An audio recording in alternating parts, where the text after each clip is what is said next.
Yo, yo, yo. Hello, hello, hello. Welcome to Andrewcast. Thank you so much for tuning in. I appreciate your attention. Before we get into the content of today's episode, I definitely want to get into our sponsor that I've been so graciously gifted, Roast House Coffee, located in South Texas. Now, you may be saying, Andrew, I'm not a coffee person. I like tea. I like drinking tea and honey and throw a little bit of milk in there. I'm trying to live my life. Look, I understand you're trying to live your life, okay? I understand you may not be a coffee person. I wasn't either until I got me some Roast House coffee. Now, Roast House was gracious enough to send me Liquid Thunder. Liquid Thunder is a fan favorite in-house blend made by the Roast Coffee House. It combines the bold, smooth taste of dark roasted Colombian coffee beans with a subtle hint of chocolate to top it off. You can't beat it, bro. Let me tell you a little bit more about Roast House. The Roast House is not your ordinary coffee shop. They roast freshly imported coffee beans from all around the world, in-house daily. Located in Brownsville, home of the brave, putting work in the street like a slave, Texas. Our mission is to bring the taste of the world into South Texas, one bean at a time. From popular flavors to in-house blends, we serve all natural, preservative-free coffee, espressos, teas, and other beverages. Homie, come on into our shop and enjoy a fresh cup of joe, or take some bean grounds home for your loved ones. So come get a fresh cup of joe, or come take some beans to go. You heard it here first. Take some grounds home for your loved ones to enjoy. And for those not living in South Texas, don't fret. Don't even worry about it. We will be launching an online store soon for coffee lovers across the world. You too will be able to taste coffee done right. Listen, folks, if you want some coffee, you want some high-grade stuff, you don't want to mess around with the Starbucks, right? You don't want to mess around with the Dunkin' Donuts. You don't want to mess around with the Wawa. You don't want to mess around with the McDonald's coffee, all right? You want to go straight to the house, the Roast House. Baby, Roast House Coffee. Look it up online. Look it up on Instagram. It's the newest. It's the latest. Thank you so much for sponsoring my podcast. Everyone enjoy today's episode. Love you. It's so very hard to do. 'Cause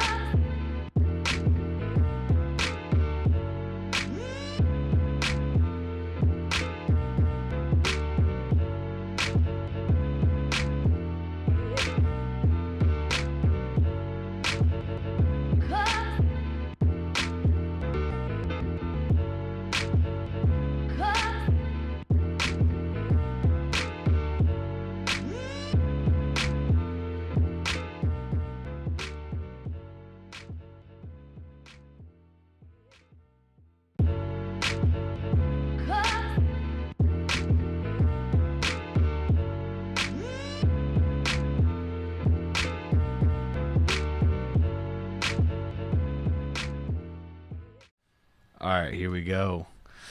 Episode 30 of Andrewcast. I'm joined with me right now by Sheldon Fogle, the one, the only, the truly amazing.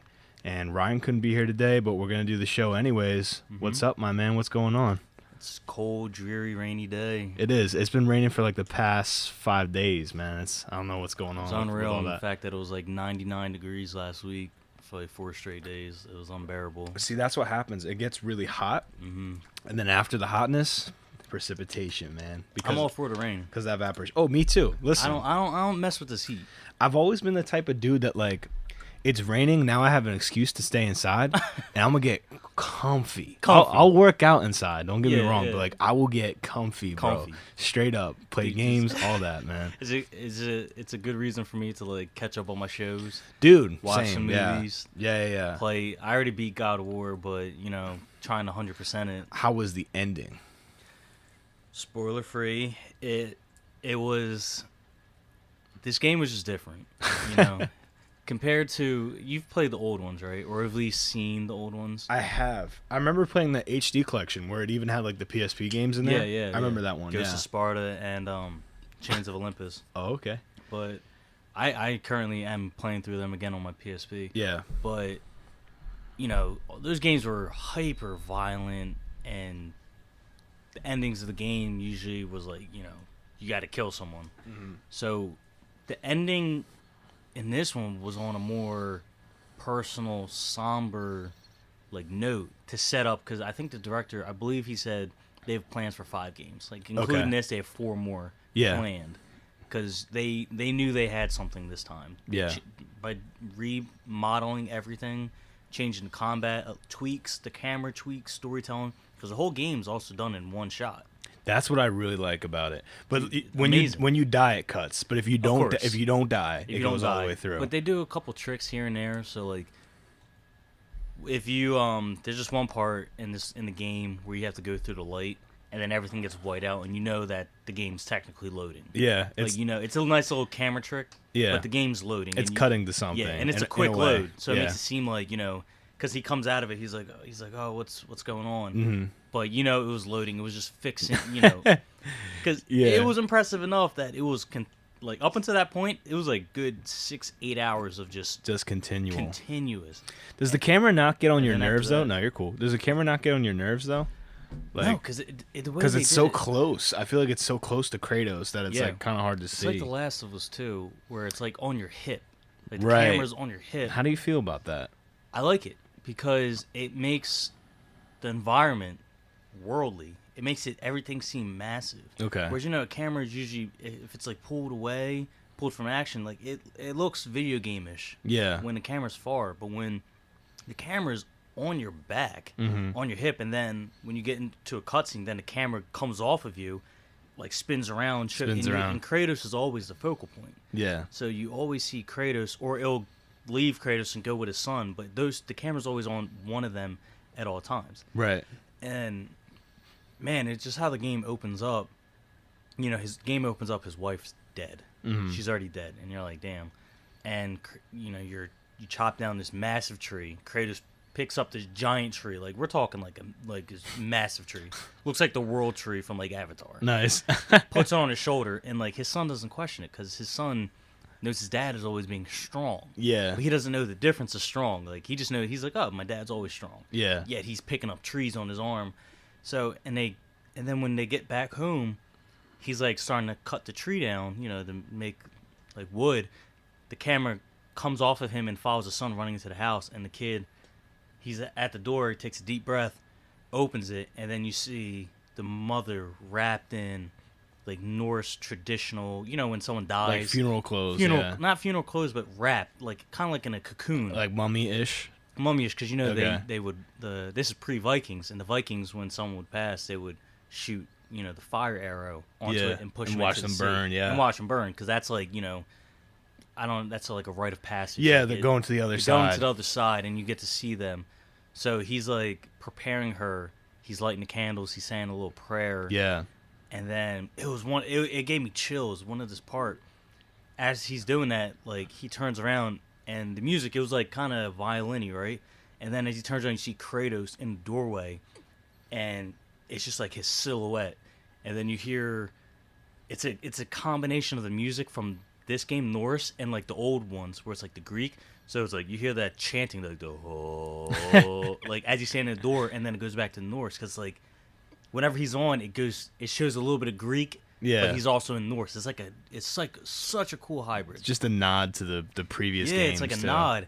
And the thing that's most beautiful about the game, they don't tell you anything. Yeah, like it's just like, this is what it is. Like he's here, and they don't tell you how he got here, which they're gonna tell you later on. Yeah, but you're just like, the whole time you're like, It's like he just has a scar on his chest from when he killed himself at the end of the third one, and he has a scar, and like he has all these battle scars. Right. And for new people because we were fortunate to grow up on the original series, so people who are like, God of War, this game looks crazy.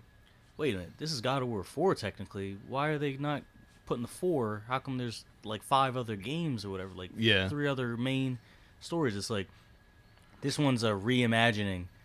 It's like it's a reboot and also a sequel at the same time. Okay, so then my question is, I know in the original God of War, the reason why he's white is because he goes into that rage and kills his wife and child. Ares tricked him. Yeah, and he's covered in their ashes forever. Yeah, forever. So is that still canon? Is this I'm assuming this is a different family.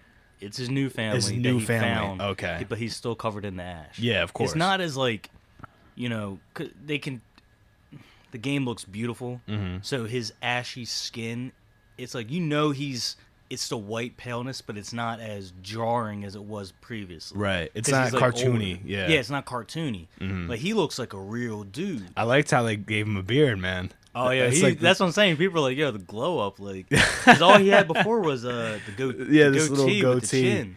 And it was a sign of the times. Like that was early 2000s. you Yeah, know? that was the wave back then. Yeah. you know? That was the wave. But now, like, it's all about the beard culture. for sure. and And the like beard they he gave him has, man, that beard is immaculate. yeah, they gave him like the adventurer, like the Yeah. what's his name in the Rudolph the Red-Nosed Reindeer special? Yukon Cornelius. Yeah, They gave him yeah. the Yukon Cornelius beard, man. Where The, he just scruffed out the adventurer. and he just looks tired the whole game. It's like he's like over this life. There's something about making a hero look like that. Like he's just tired of people messing with him. You know Yeah. what I'm saying? He's tired of like stuff going wrong, and it Mhm. just makes him. It makes it cooler when he's mad because you know like he's really gonna unleash. Exactly, and how they handle his rage, because this whole game he's like trying to become a better person, right? Because he killed all of Greek. Yeah, it just sounds Like- funny. Yeah. Like Greek's dead, so Yeah. he's trying to teach his son not not to be angry. Right. And it's so weird coming from this dude who was granted powers from Ares, turned out to be actually Zeus's son, right. which you find out in one of his side sequel games. I think it was either Chains of Olympus or Ghost of Sparta. He's actually one of Zeus's like children, Mm-hmm. and he was just on abusing his power, ransacking villages, killing people that didn't even need to be killed. That's why he was tricked, because he was so self-absorbed in all his strength and might. Ares was like, all right, I'm gonna check you real quick. He's like, you don't want to serve me. All right, cool. And then he hid his wife and kids in there. It's like, since you did that, now you know what true pain is, and I'm gonna give you these blades, and you will be my like servant until the end of time. And that's like the main point of the first game is him, getting his revenge on Ares, Yeah, the he's god of war. rebelling. He's rebelling, and then the second one he gets. I kind of forget the second one, because he's the god of war, and then he gets like stripped. I forget how he gets tricked by Zeus, or something like that.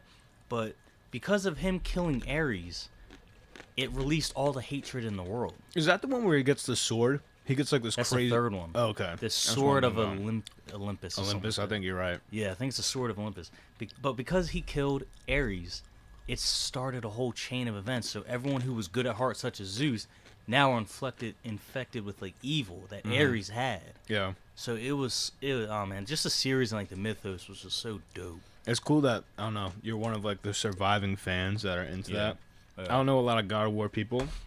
I know a lot of people that are hopping on for this game, and they should, But like people that actually played all the games, I haven't played all the games, so that's impressive. It's cool to see.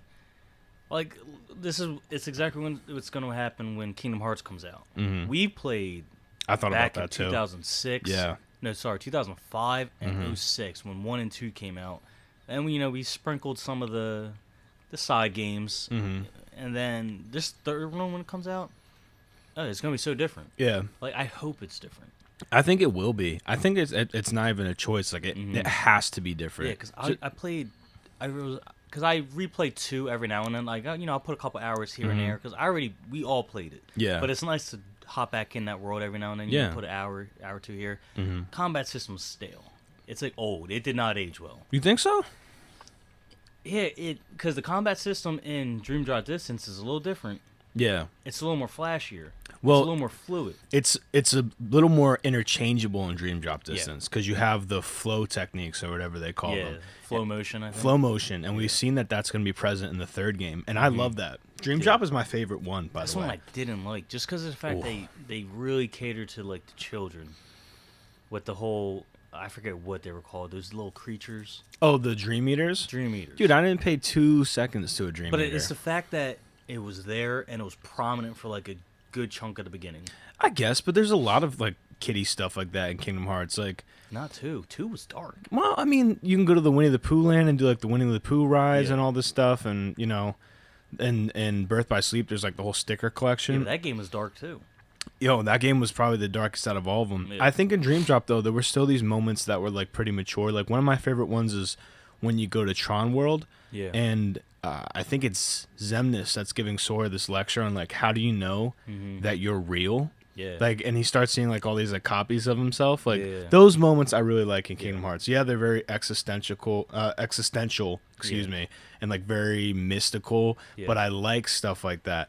I would say that Dream Drop, maybe it wasn't the best story because it's a bit convoluted. Like we're in. So confusing. It's very Inception inspired too. Like we're in someone's dream, so anything can happen. We're younger versions of ourselves. Like, and this is all a test. And somehow Sora saving the world twice is no merit to him as a Keyblade master. He Yeah. just has to complete this dream mission. And I just didn't like how you did X amount of progress with Sora. Now you had to redo it with Ryu. Oh, Riku.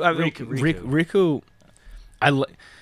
Your Riku has to be stronger in that game. Has to be. That's the one It thing I don't really forces it. like because Riku has to fight so many more bosses. So you have Unreal. to allocate so much more time to Riku. Yeah. And that's the one thing I don't like. And there's some. I beat Runaway Brain, which is the secret boss in that. I beat that when I was in college.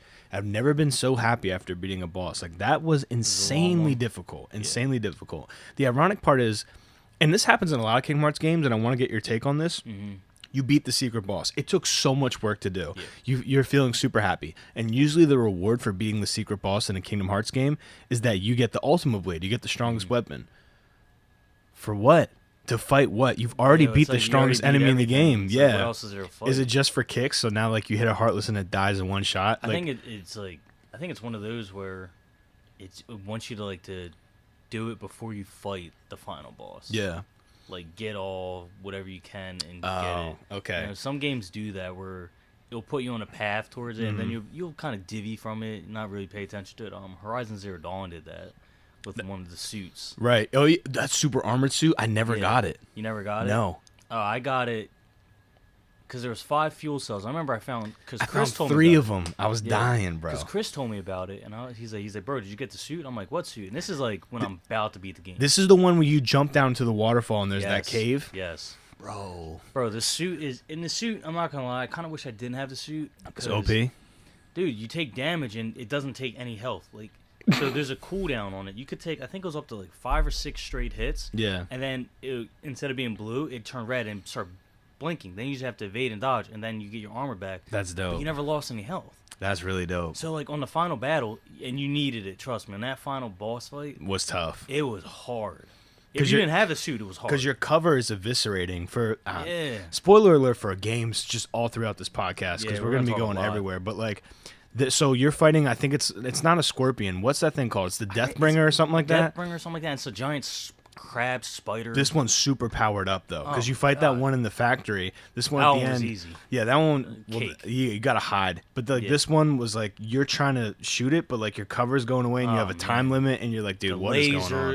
the rockets, Dude. like everything's. I died like 6 times, Dude, and like it was like one of those fights where you're more focused on the dodge, Right. the roll, and it's like I can't even get a shot off. right. Like, and you just had to time it perfectly.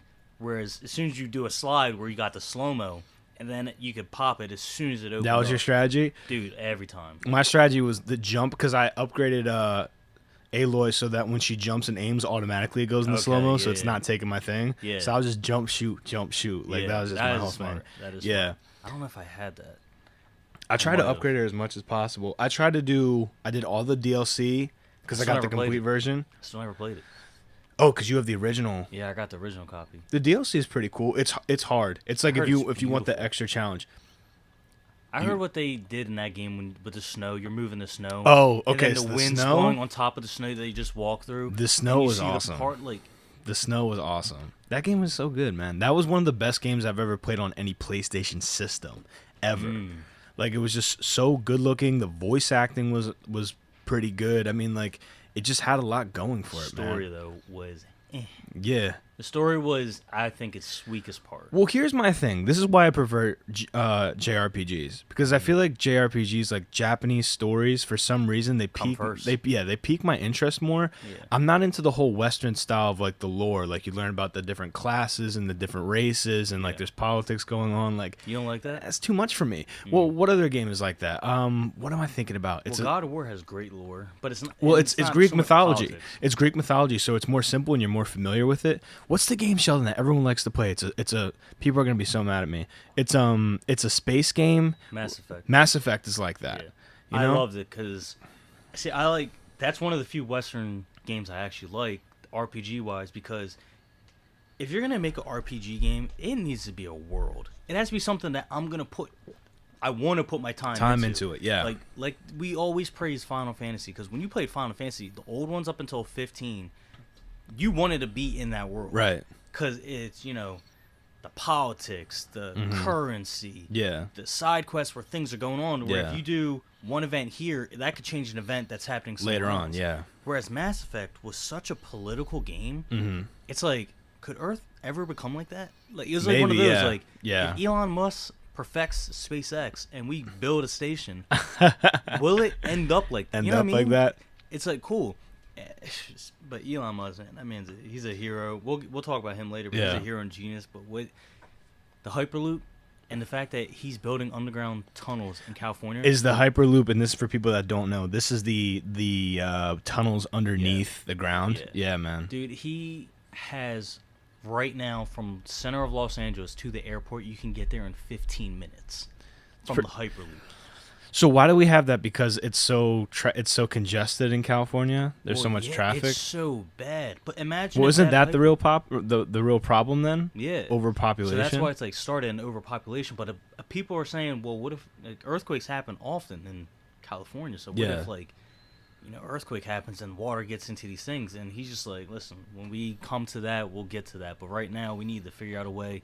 Because, dude, California, once it's 5 o'clock, you're done work. You don't not getting home for a couple of hours. Yeah, dude. That's unnecessary. I was in LA for spring break 2015, man, and we rented out a sports car coupe, me and my dad. And my dad would be at work, and I would drive it around. Yeah. And I was like, this is dope. Like, I had the ceiling down, and we were going. Yeah. I forget what it was. It must have been like, I want to say like a Mercedes. Like, it was nice. Like, it was company rented out, and I had no business driving it, but I was. Yeah. And I was like, this would be awesome if I could go somewhere. I'm stuck in traffic all day. It was really bad. And I was like, oh, so I'll never, ever move out to LA Never. ever. I would never. And like, LA is a place I want to visit, but I can't see myself going to a place where you're spending almost the amount of time throughout the day doing activities in traffic. Right. I can't do it. But Elon Musk has also developed, I don't know if it's a SpaceX or one of the programs, you can get from here to, like, let's say Japan, right? In an hour. Through tunnels? No, like his aircraft. Aircraft? Developing. I've heard about stuff like that too. That you could have a big commercial airplane that just goes super fast. It's like a sonic airplane. Yeah. I mean, it's cool. And I feel like if people are properly trained and they're the right protocols for that, then that'll be because if you have a sonic plane, in my opinion, it's different than a plane crashing at normal speed. Like if you crash into something at sonic speed, this is like insane, man. Like you could wipe out a whole bunch of land, maybe. I don't know, but like I think the implications for that are cool because people are traveling now more than ever, and it's just you need something that's above a commercial airline. There used to be like I'm mad that like I've never got to ride on a 747. Like I would have loved to walk around the plane and like sit down and. Yeah, the 747 is a massive one, right? Yeah, I would have loved to just do that, man. Like people smoking cigars and stuff. I don't even know where you can get on a 747. They don't exist. They don't exist. I wish they did. That's why I said like I wish. Like a Boeing 747. Yeah, man. You could walk around. I always thought about this. So like we have cruise ships, right? We have ships that go around the ocean. What about an air cruise ship, too much bro? Weight. It's just too much weight. What if it was massive though, Sheldon? What if it was like huge? I feel like we're one of the few people who actually enjoy flying. I like flying, man. I like flying. I just hate I don't mind the takeoff and the landing, but I don't know what I hate about aircraft. I think it's the jet lag that comes with it. That's the only thing I hate.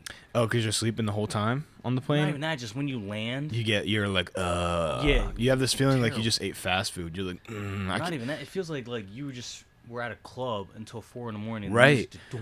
Totally, doom. man. And you get out and you're just like.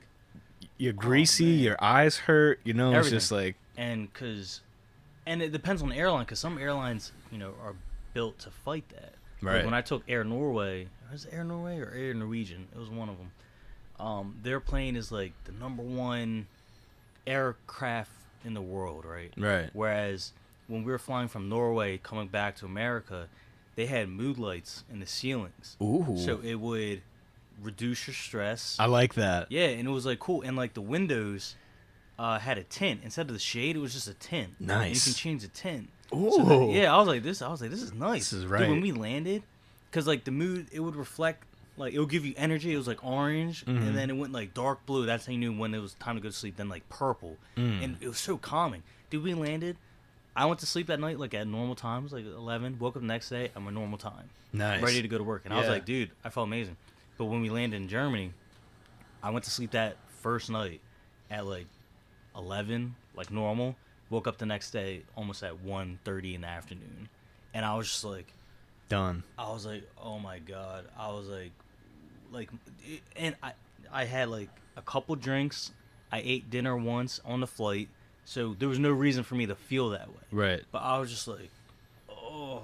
And I looked, and Natalia, she was just knocked out. Yeah. Like we were just rocked. And rocked. Dude, we were fighting that jet lag for the first 3 or 4 days into our 2 weeks in Europe. Yeah. Like it was bad, man. It's brutal, man. And it's hard to start off on the right foot, but you got to make an effort to do it. Yeah. Japan is the worst because it's almost a 24-hour difference. Well, not 24-hour, 12.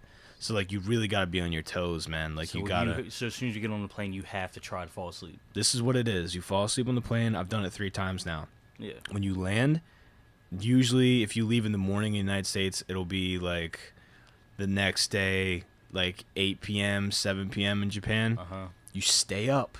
It's going to be hard, but you stay up till, like, midnight. Okay. When like a normal person would go to sleep if they have stuff to do. Yeah. You try your best to sleep a normal day. So from midnight to 10 p.m. you just have to stay up when you get there. It's really hard, you know what I'm saying, but you have to. And the way I do it in Japan is I just get up and I go. If I'm in Tokyo, I just walk places, man. What was the longest you had to fight your jet lag?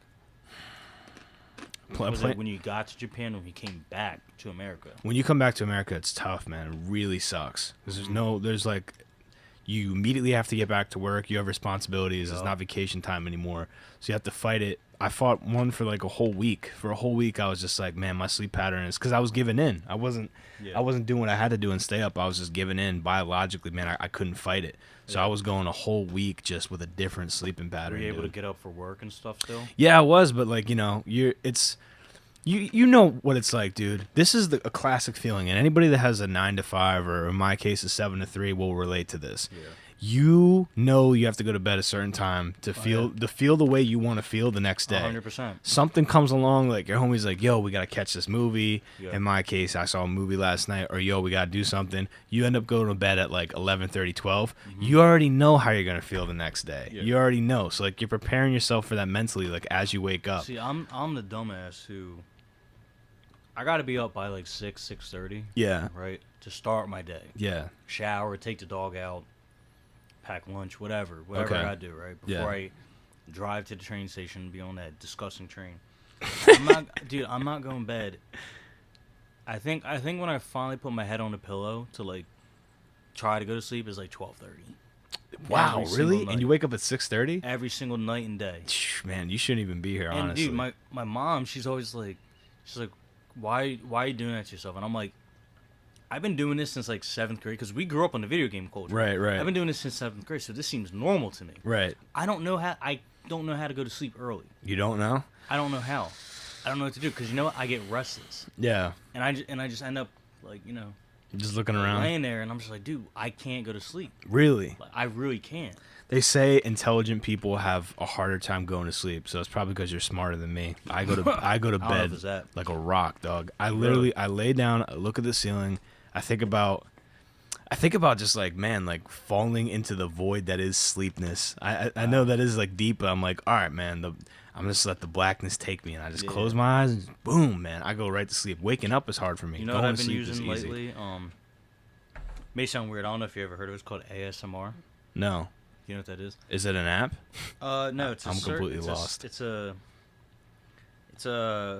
audio. I don't know I forget what the words mean. So you got headphones in. So I got headphones, right?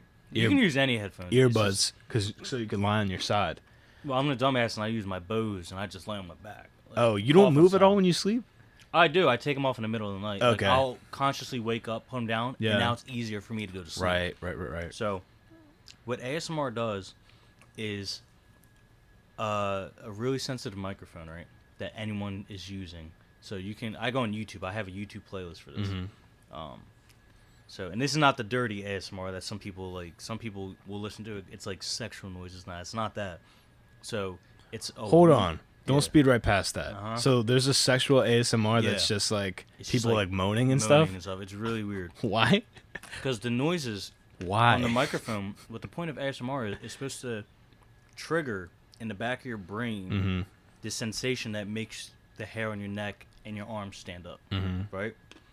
So, ASMR is like the manipulation of that. Mm-hmm. So it could be like a girl, guy, whoever has a microphone that is double-sided, and because you have to whisper. You have to whisper when you use it, because if you talk like this, the person It's too who's prominent. It's too prominent. My eardrums are gonna literally bleed. Yeah. So they'll be like talking here, they'll get like this, and go What are they that, right? saying? just talking. It's Like just what, normal though? Talking. So this one girl I listen to, her name is Gibby. Shout out to Gibby. She'll just talk. She'll do role play ones where she'll do like because she's a gamer.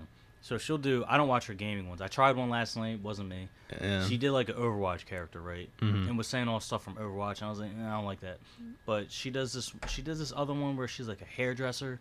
So she'll talk to you as if you're coming into her shop. Mhm. She'll talk to you, and then she'll get like a comb and brush and put it real close to the mic, and like will like go like that. Okay. So it so because of the noise, Mhm. it's coming from the left side. It sounds like she's brushing Yeah. like your hair, and it's triggering that sensation in your brain, Mhm. and now the hair on the back of your neck's like standing up. I have listened to that. Yeah. So Where someone's like giving you a haircut, they're like, "All right, man," and Yeah. then you hear like, zzz, exactly that too. Yeah. Or the one that she does, she'll say words that can trigger it.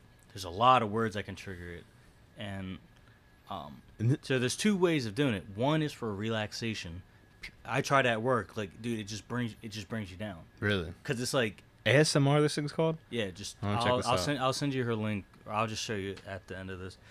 But she'll do like things like this, like real quietly, while she's just talking normally. Because you know the sound when you're going to bed, right? A thunderstorm outside. Yeah, it's- You know it's raining. Yeah. That's technically like ASMR. Oh, really? That sensation that you get when it's thundering and lightning that you can feel, Mhm. that physical sensation, that's what ASMR does. Yeah. It's like audio, synapses, something like that. Okay. And, dude, so her videos specialize in, like, sleep ones. So she has this one video where I put it onto my computer, right? And it makes my whole room, like, blue. Like, because it's a big screen, so it's Yeah. like, it dims the whole room. And she'll talk, and she'll, like, say certain things, do certain things that is like meditating. Yeah. I'm out in 5 minutes. Really? Literally, like I'll wake up with drool. 'Cause Really? I'm like, and it's some of the best sleep I've had. I've been doing it every night for, I think, close to 2 weeks. And besides, waking up, going to bed late, I'm falling asleep in minutes. What are the Like, real topics of fast. the stuff she talks about? Is she like, Oh, that's it. is she saying like, all right, so now we're gonna go into a field of flowers, She can do that. and we're gonna look Yeah. around, but like, what kind of? Because here's my thing. I got a few questions for you. Yeah. Did you grow up falling asleep with the TV on? Yes. See, that's why. 'cause That's I why fell that. asleep passing out. That's while why. playing. Yeah. That's why that works for you though. Yeah. Like I need complete darkness. When I was a kid, I wasn't allowed to have a TV in my room. Okay. So I was just like, as a kid, trying to sleep in pure darkness is tough. So I was just like, now I sleep in darkness. But I yeah, don't if have you service, but when it loads, it'll load. yeah, the internet's down here. My brother did. He's back from college and he did. Yeah, I saw him when he was coming out. Going to the gym. He's doing massive reconstruction to the house, so he has an Ethernet to play Fortnite faster. But I don't want to Smart switch. man. I don't want to. Yeah, I don't want to switch Yeah, off this yeah, topic stay on this. quite yet. So that's a sleeping aid. A while back in college, Gus got me into this thing that it's kind of like ambient noise on Yes. YouTube. That's And- ASMR. But this is one where you close your eyes and you don't go to sleep. You're supposed to hallucinate. Yeah, it's supposed to.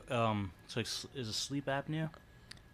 I forget the term is. Sleep apnea is a condition. This is like Sleep some apnea. What's- sleep what's it apnea is like when your tongue is, I believe, and somebody correct me if I'm wrong. Feel free. If you're listening to this, you are sleeping on your back and your tongue is like going back and like blocking your airways, so like you're snoring. And so you need a sleep apnea machine, a little mask that you put on that helps you breathe better when you go to sleep so you don't snore. So it's a what condition. What am I thinking of? I know what you're talking about. You're thinking of sleep paralysis, I think. Sleep paralysis. But sleep paralysis is brought upon by your head waking up before your body does. Mm-hmm. And so you haven't, the part of your brain that makes you like sit up out of bed isn't active yet, but you're still cognizant. And because that's going on, and so the point of what Gus showed you, so you can have an out of body experience. well, this one's just, I guess it was just trippy, and Gus is kind of into like that like spiritual kind of stuff. But I remember trying it one time, because I'm into that, man. I do like isolation tanks, and I lucid dream. And I love that kind of. Okay, that's a different topic. But I'll switch into that after this. Yeah. So I remember I was doing this in college. I put the ambient music that you listen to when you visualize on, and I close my eyes and I lay down on my bed. And it's weird because you after a while you will start to like kind of imagine like based off the music. Yeah. But like what I noticed is that when I was doing it, things weren't like gradually appearing, like they were popping into my mind. So I was like, okay, this is like a shape, and I was going through these shapes in my head while this music was playing. So it was like, this is a triangle, all right, this one looks like a star, and then it was a face. It was randomly like a man's face, and I stopped. I was like, this. You got freaked out. I was freaked out, dude. Like the face looked like a moon. I still remember it. I was like, that was weird. So I like cut the music off. So the power of was this right before you were about to fall asleep? No. I was literally chilling. Like it was midday. I was like, I want to see if this works. I'm gonna just relax and just because I meditate and stuff like that too. I'm into that whole thing. Yeah. But yeah, it was weird. So like your mind goes to weird places. So I can understand how that ASMR thing works and how it would totally get you in the zone. But isolation tanks are this. So there's this place in Philadelphia called Float Philly. I know what this is. Yeah, bro. Where you just go into a coffin full of water. It sounds scary. Really awesome. Love it's like you can't hear anything. You can't except hear for yourself. You can't hear anything. After a while, you start to hear your own body, which is weird. You start to hear like your heart and stuff like that. But the water is the same temperature as your body temperature. So after a while, you don't feel it because you're completely naked. You feel like you're floating. You have to be naked for it, right? Otherwise, like if you got clothes sticking to you, it's weird. You gotta have your eyes shut. Not tightly like this because you're not going to relax, but enough so that no water gets in because there's so much salt in the water that's making you buoyant that if it got into your eyes, your whole trip is ruined, my man. Your day's done. So yeah, you got your day's done, bro. So have you done one? Yeah, I have. Is it expensive? I did it once. They lowered the price because it was originally expensive. Now you can pay $40 a month and you can go to as many trips as you want. It's not everyone's bag, so you can do like a one-time entry fee and try it out. I recommend it. I'm not sure how expensive that is. Yeah. It's like an hour. So what you do is, wow, it's an hour. You get into this. No, it's like 60. No. What was it? I went to a 90-minute session, so it was a little over an hour. What happens is, you go into this room and there's this big coffin thing. Yeah. And the lights are dim in the room. It's like multicolored, right? I think I've seen this before. It's like a white pod. There's one that's like that. That's for the people that can't stand being in the darkness. Right? Okay. So you go to this room that has a shower and you're just instructed to take your clothes off and go shower. Yeah. So you shower completely. Then this music starts to play and the music's like dun, dun, dun. Yeah, like it's really calm. So like kind of like massage, what they play at massage, like there's spray. So if the salt gets in your eyes, you can spray it out. Yeah. And there's wipes. All right. Can you see where those are at? They're outside of the coffin. Okay. Then you can open this whenever you want. That's the thing. So there's the coffin, and it opens up from the top. You step in, and then you just ease yourself back, and you just let the water be your pillow. It'll keep your head above water. Really? And you just lie down straight in there, right? Yeah. Now the door, since it opens up from the top, all you have to do is put your arm straight up and you'll be out. Yeah. So you may be like claustrophobic at first, but once you just tell your brain like all I got to do is do this. Now we're big guys. Do we fit well in this You'll thing? fit, man. You'll fit with like room to spare. Wow. Here's the only problem. You have to get rid of your inhibitions. So the first thing I thought about, there's two things I thought about, right? Yeah. I was in complete darkness. I was in this water and I thought, all right, what is to stop someone from sitting on top of this thing? Yeah. And now I can't get out. Yeah. So I was just like, immediately eliminate that thought. Force yourself to eliminate that thought. It's not going to happen. Everything's cool. Okay. Then the second thought, because I saw Stranger Things, remember when she goes to like the other side or whatever it's called, and it's like black everywhere and there's water? Yeah. I was like, what if there's some eels in this John that I can't see? But I was just like, nope, Gotta get that So out. yeah, I removed all that stuff, and then I just like focused on my breathing. Just like visually pictured my lungs inside of me going, filling up and like emptying out. Boom, like just picturing that, not thinking about anything else but my lungs inside my body. Did you fall asleep? No, man, you don't fall asleep. You kind of go into the space where like you think really, really deeply about what's going on with you. And I know that sounds really weird, but Nah, it's I'm just into like, that. yeah, I'm all into about self meditation. you start looking at like situations from a third person perspective where you're like removing yourself from the first person perspective, like a first person shooter. You're third person now. So it's just like you start thinking about, all right, man, like, man, all right, that situation at work is like really not as bad as I thought it was, and stuff like that, you know. And you start visually hallucinating too, so like you're seeing like a lot of colors and stuff. You're naturally tripping is what you're doing. Yeah. So for people who are afraid of drugs like myself, you're naturally tripping for like 90 minutes, and then the music comes on outside, and that's when you know. Can you hear it? Yeah, you hear like a doom doom doom, and that's when your 90 minutes is up. So now you're going out. This is the craziest part about sensory deprivation tanks. Everybody will tell you like it's inside. No, it's coming out. Because after seeing like light and hearing sound for the first time in 90 minutes, it's like you've been born. It feels like you've been born. Really? So like you step out and you're like, whoa, like this is light. This is sound. You start looking at your hands and you're like, I can see. Like this is amazing. And you just feel really refreshed. Like I remember I felt like, wow, I feel like running a marathon now, dude, because I've been So much salt in this one. dude, yeah, there's a lot. 260. Dude, anything Put that down. Chinese, what does that say? La choy? La Choy chow mein noodles. Dude, la choy chow mein noodles. Read I'm that gonna get sodium some. on the back. Dude, it's Sorry to probably distract you, but No, see it's what cool. that- I'm ranting and raving like a madman. No, dude, because you're putting me in a space where I'm like, I might try this weekend. Try it, man. If you're into trippy stuff. Am I Alright, so available this week? Can do that? 260 milligrams of sodium. I'm eating it. That's not good for you at all. No, not at all. But, It's really bad. hey man, but we've been eating clean, so Yeah, good times. Yeah, eating clean is cool, man. I meal prep. That's what I do. that yeah. Slow cooker.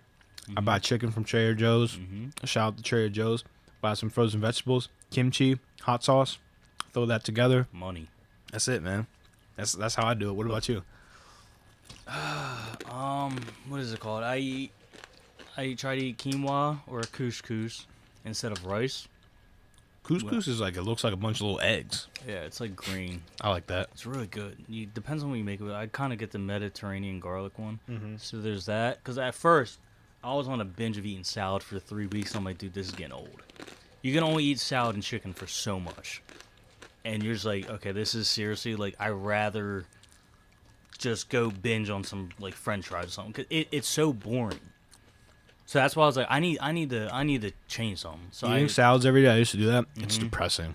Dude, so I was my mom was helping me cook with, it was like garlic chicken, but like not overly like seasoned and overly dressed, so it's like, you know, you're like eating an Italian dish, but enough. So it was like marinated in it, just enough with the couscous or quinoa. And dude, my lunches for like last week, 2 weeks ago were just like great. I haven't had the time to meal prep for this current week Yeah. because I just haven't. Sunday. Just do it all Sunday. That's what I was doing, and then this weekend was Mother's Day. Yeah, I got you. It was like a long weekend. hectic, yeah. It was a long weekend, so I didn't have time to do it. Yeah, man. Get my boy Jay. Shout out to Jay. He sent me a YouTube video of like this fitness guy, and he got a slow cooker, and that's that crock pot. Does it all, man. amazing. You throw all your stuff in the crock pot, it's done. Yep. But no, when I was in Texas for KamehamehaCon, I was eating like a complete savage, bro. I went to In-N-Out, Whataburger, and like one other burger place in the span of 2 days, man. I was going hard in the paint, bro. Cheeseburgers are my poison. I used to Really? get a cheeseburger every place I went when I was I a kid. stopped eating red meat, so I don't even look at burgers like You that. stopped eating it? Like completely? I have it maybe like once every couple months. Really? Maybe once every month, every 2 months, I'll have like red meat. Bro, you're a soldier. I could never give that It was up. actually pretty easy. Like, it was actually really easy. No. Dude, once, instead of getting, like, next time you get a burger, be like, you got a black bean burger or like a veggie? Bro. Just try it. Bro. And if it's a good burger place, it will taste the same. And it just tricks your taste bud. I did have a veggie burger one time, and it was legit. I forget the place in Philly that I had it. Was a fire. I was out on this date, and I remember I was like, I want a burger, and I looked at the menu, and there was no burger. There was only a veggie burger. Yeah. And I was like, I'm not gonna make a scene. I'm gonna just get a veggie burger. Thing was legit, dude. It was good. I had it, and I was like, this is awesome. But for sure, man, like, I don't know, man. I'm in Philadelphia. Like, I can't pass down a cheesesteak. I used to get a cheesesteak every weekend. I eat this how I do I haven't it, had man. a cheesesteak in years. Okay, so, man, Chicken cheesesteaks, bro, only. chicken cheesesteaks only. I'll have that, but I haven't had a cheesesteak with actual like steak, like ribeye Yeah. steak, and I couldn't even tell you the last time. You're high, bro. You're high. You're out of your mind, man. Dude, once you do it, man, it's easy because all that sodium. As we were eating these, Yeah, well, like, of course. You know what I mean, Of course, you gotta. The first rule about eating healthy is always contradict yourself. always Just talk always. about how healthy you are while you have like a Snickers in your hand or Yeah. something like that. Like, yeah, no, I eat clean. I'll be honest with you. This is what I do. It's probably not an effective system. Yeah. 5 days a week, eat clean. Down to the snacks. My snacks are almonds, Oh, dude. carrots, lettuce. You're- five you're days a braver week. than me. Weekends, rules are Oh, off, bro. that's what I'm saying. When they hit Saturday, Sunday, see Saturday, I'm good. Not even. Saturday, because I only usually my first meal on Saturday doesn't come till usually around 3 o'clock, so my window of eating's small. Yeah. But Sunday, I am. See, my weakness is chips. Dude, I don't eat candy that much. Yeah. I usually only drink water. Sometimes I'll have iced tea or lemonade. No, it doesn't hurt. Yeah. I love that. Sometimes I'll have a soda once a month. Right. I don't really drink soda, but the taste of a Sprite, can't lie. It's one of the best things I ever had in my life. Ooh. A cold Sprite, Ooh. get that crisp, dude. That first initial taste of a Sprite, I don't think I've had a drink that matched that first No. taste. I don't think there is one. It's not fair how bad that is for you, but how good Sprite is, Not man. gonna lie, dude. I had a diet Sprite the other day. I was like, this tastes the same, and it's great. Really? Like it was a little less carbonated, Right. and clearly it's like 0 calorie somehow, and Yeah. it tastes the same. I don't understand. Listen, how they if do it. it's got a bunch of chemicals you can't pronounce, like they always say, it's bad for you. It's man. bad for you. You're not being you a got champ. a clogged drain, pour some Sprite down. Right. It's good as new. Good as when you bought the house. It'll burn all of it. You got some hair stuck in there, the hair starts dissolving, and like it's bad. I stop eating clean Friday evening, man. That's my cutoff. So I try to eat clean on Friday because I know it's gonna be a long weekend if I don't eat clean Friday. dude, I think I'm just accustomed to eating bad, man. So like how it will go is I'll be up late Friday, whether I go out or not. I'll be up really late. Get a cheesesteak Friday night. Those are the rules, bro. And then the next day, gyro. I'm getting gyros, dog. And then Sunday I top it off with the huge breakfast sandwich we get at this place in Philly, man. Like, and then as soon as Monday starts, it's back to my Back to chicken and asparagus, man. The strict. But to be honest, I haven't been seeing the results that I want to see. So Takes time. it's probably too much though. I should takes probably time. just do 2 days or 1 day, but I can't. I'm too addicted to food. I'm caught in that thing where it's like you're gonna die, so why not live a little bit? Yeah. And my life will be way shorter if I eat bad. So Yeah. like I'm in between those two Listen, man, facts. I'm here for a good time, not a long time. So Then why are you eating so healthy? You said you gave up red meat. No, because I did. You're right, but I see. This is the healthy contradiction. Okay, that yeah, we're no, talking explain. about. No, because I'll hear you ever out. since I tore my ACL, Ooh, that's when I was like, yo, like, was that the mortality check? yeah, that was the one. Was like, I've never felt pain like this in my life. I've never been this. I don't want to say disabled because I wasn't disabled, but where I had to rely on people to like Ooh, help me out a little bit. I never felt that way in my life, so I was like, yo, like, because I gained, because I was drinking a lot, I was eating whatever. this you is know? college heyday. Right? College heyday. You drink, you Yeah. smoke, whatever. You gained weight. Yeah. All of us gained weight, Mhm. especially us fellas. Like, you've seen all of us. We were all like Having a slim good time. pickings in high school. Then we all get to college, the weight packs on. But so then I got hurt, and then I was like, yo, let me cut back. Like, I cut back alcohol, dude. The last time I had an alcoholic drink might have been, I don't know, maybe a month ago. I don't know. Yeah. I haven't had that in a long time. I've been in the gym consistently. Out of the 7 days of the week, I think I can say I'm in there probably 5. Nice. So 4 at least. Cool. So in the gym and just trying to strengthen my legs. Because, dude, that was like... And then I saw a picture of myself, what I looked like after... Because remember, when I got hurt, I couldn't do anything. So Yeah. I gained more weight on top of it. Ugh. And so, like, I was like, dude, what the fuck? fuck. I was like, Yeah. I'm like in so much pain. And just this, I couldn't play soccer. I couldn't even run, like exercise, like cardio, for close to 8 months. Dang. So I was like, dude, so that's why I'm like trying to eat right, trying to eat better. Yeah. Just so like, the body feels good. Yeah. Because this is this is what we need to feel good. The temple, yeah. Like I said, me and you will indulge. We'll have a cheat day. Yeah. And that cheat day will be glorious. Oh, yeah, man. But when that Monday comes around, it's back to Back to strict. business, bro. It's back to business. Yeah. Because I also started doing intermittent fasting a while ago. I recommend it for anyone not even trying to lose weight, really, just the cleansing of your body. Yeah. So with intermittent fast, are you aware of what it is? I had a camera guy that I was working with on a shoot that told me about it. He takes like a liquid that he drinks during intermittent fasting. I don't know. Yeah. How do you do it? So, well, all I do is just water. Okay. So I'll give myself a window, and it's when you first start it, I'm having a little bad right now because the long weekend. I need to start it back. So you'll give yourself a small window. So when I'm at work, I won't eat my first meal till like 1 o'clock, right? Okay. So now my window is from 1 to about like 7. So I have 6 hours to eat whatever the hell I want. Yeah. But I do that to myself because in that 6 hours, so I get home at like 6, I go to the gym. So now I'm double timing my exercise for the day, right? Right, because you're on 0 calories right now, Yeah, pretty much. not even that, because I'll eat lunch. I'll eat. Oh, you could I'll eat. a No, good lunch. I misconstrued it. Yeah, for the so 6 I'll hours. eat like a good lunch, Yeah. So I try, because typical calorie diet is like 2,000 calories. I try to get under that. Yeah. You'll lose weight by getting under that. But I don't really care about losing weight, but it's just happening. Because, Right. I'm burning all that excess from my injury. Mm-hmm.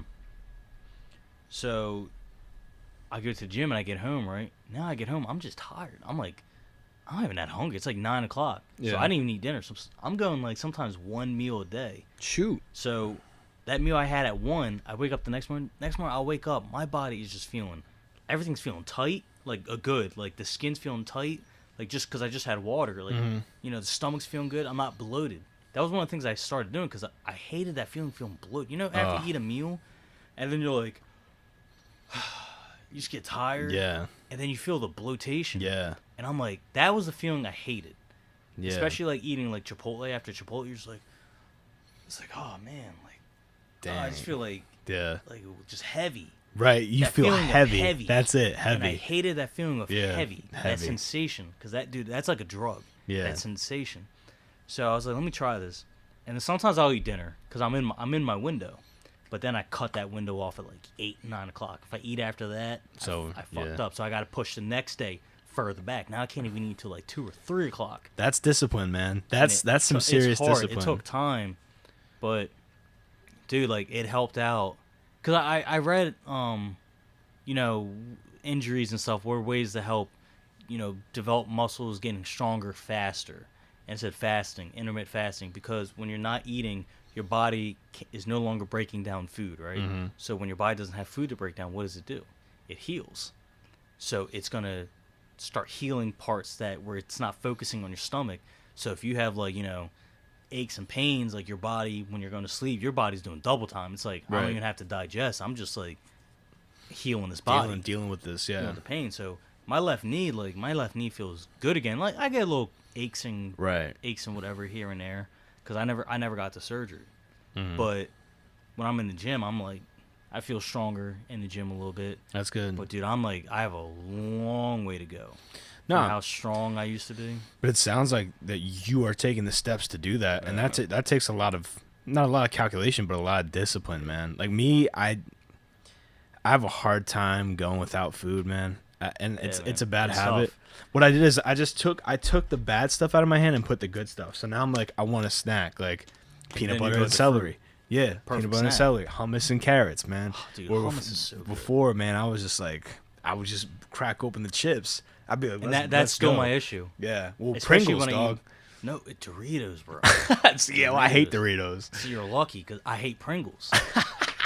It's like I don't know what it is about Pringles, but I'm like, this isn't a chip. Like it's just, Nah, dude. When you get that flavoring on your fingers, that's a chip to me. okay, see, I hate getting flavoring on my fingers. Yeah. That's why I rock with Pringles. There have been few moments in my life where I see a tube of Pringles and I'm like, I'm not killing that in one go. I used to kill the Pringles in one go constantly, man. You think I'm gonna come back to the Pringles and have to reach all the way down in there? No. I can't fit my hand in it. That's another reason why I'm like, saying. dude, I can't get my hand in there. I'm taking that whole Pringle thing to the net, to the hoop. Like, I'm eating that whole That's another thing. That's facts. You know what's another thing I started doing? What?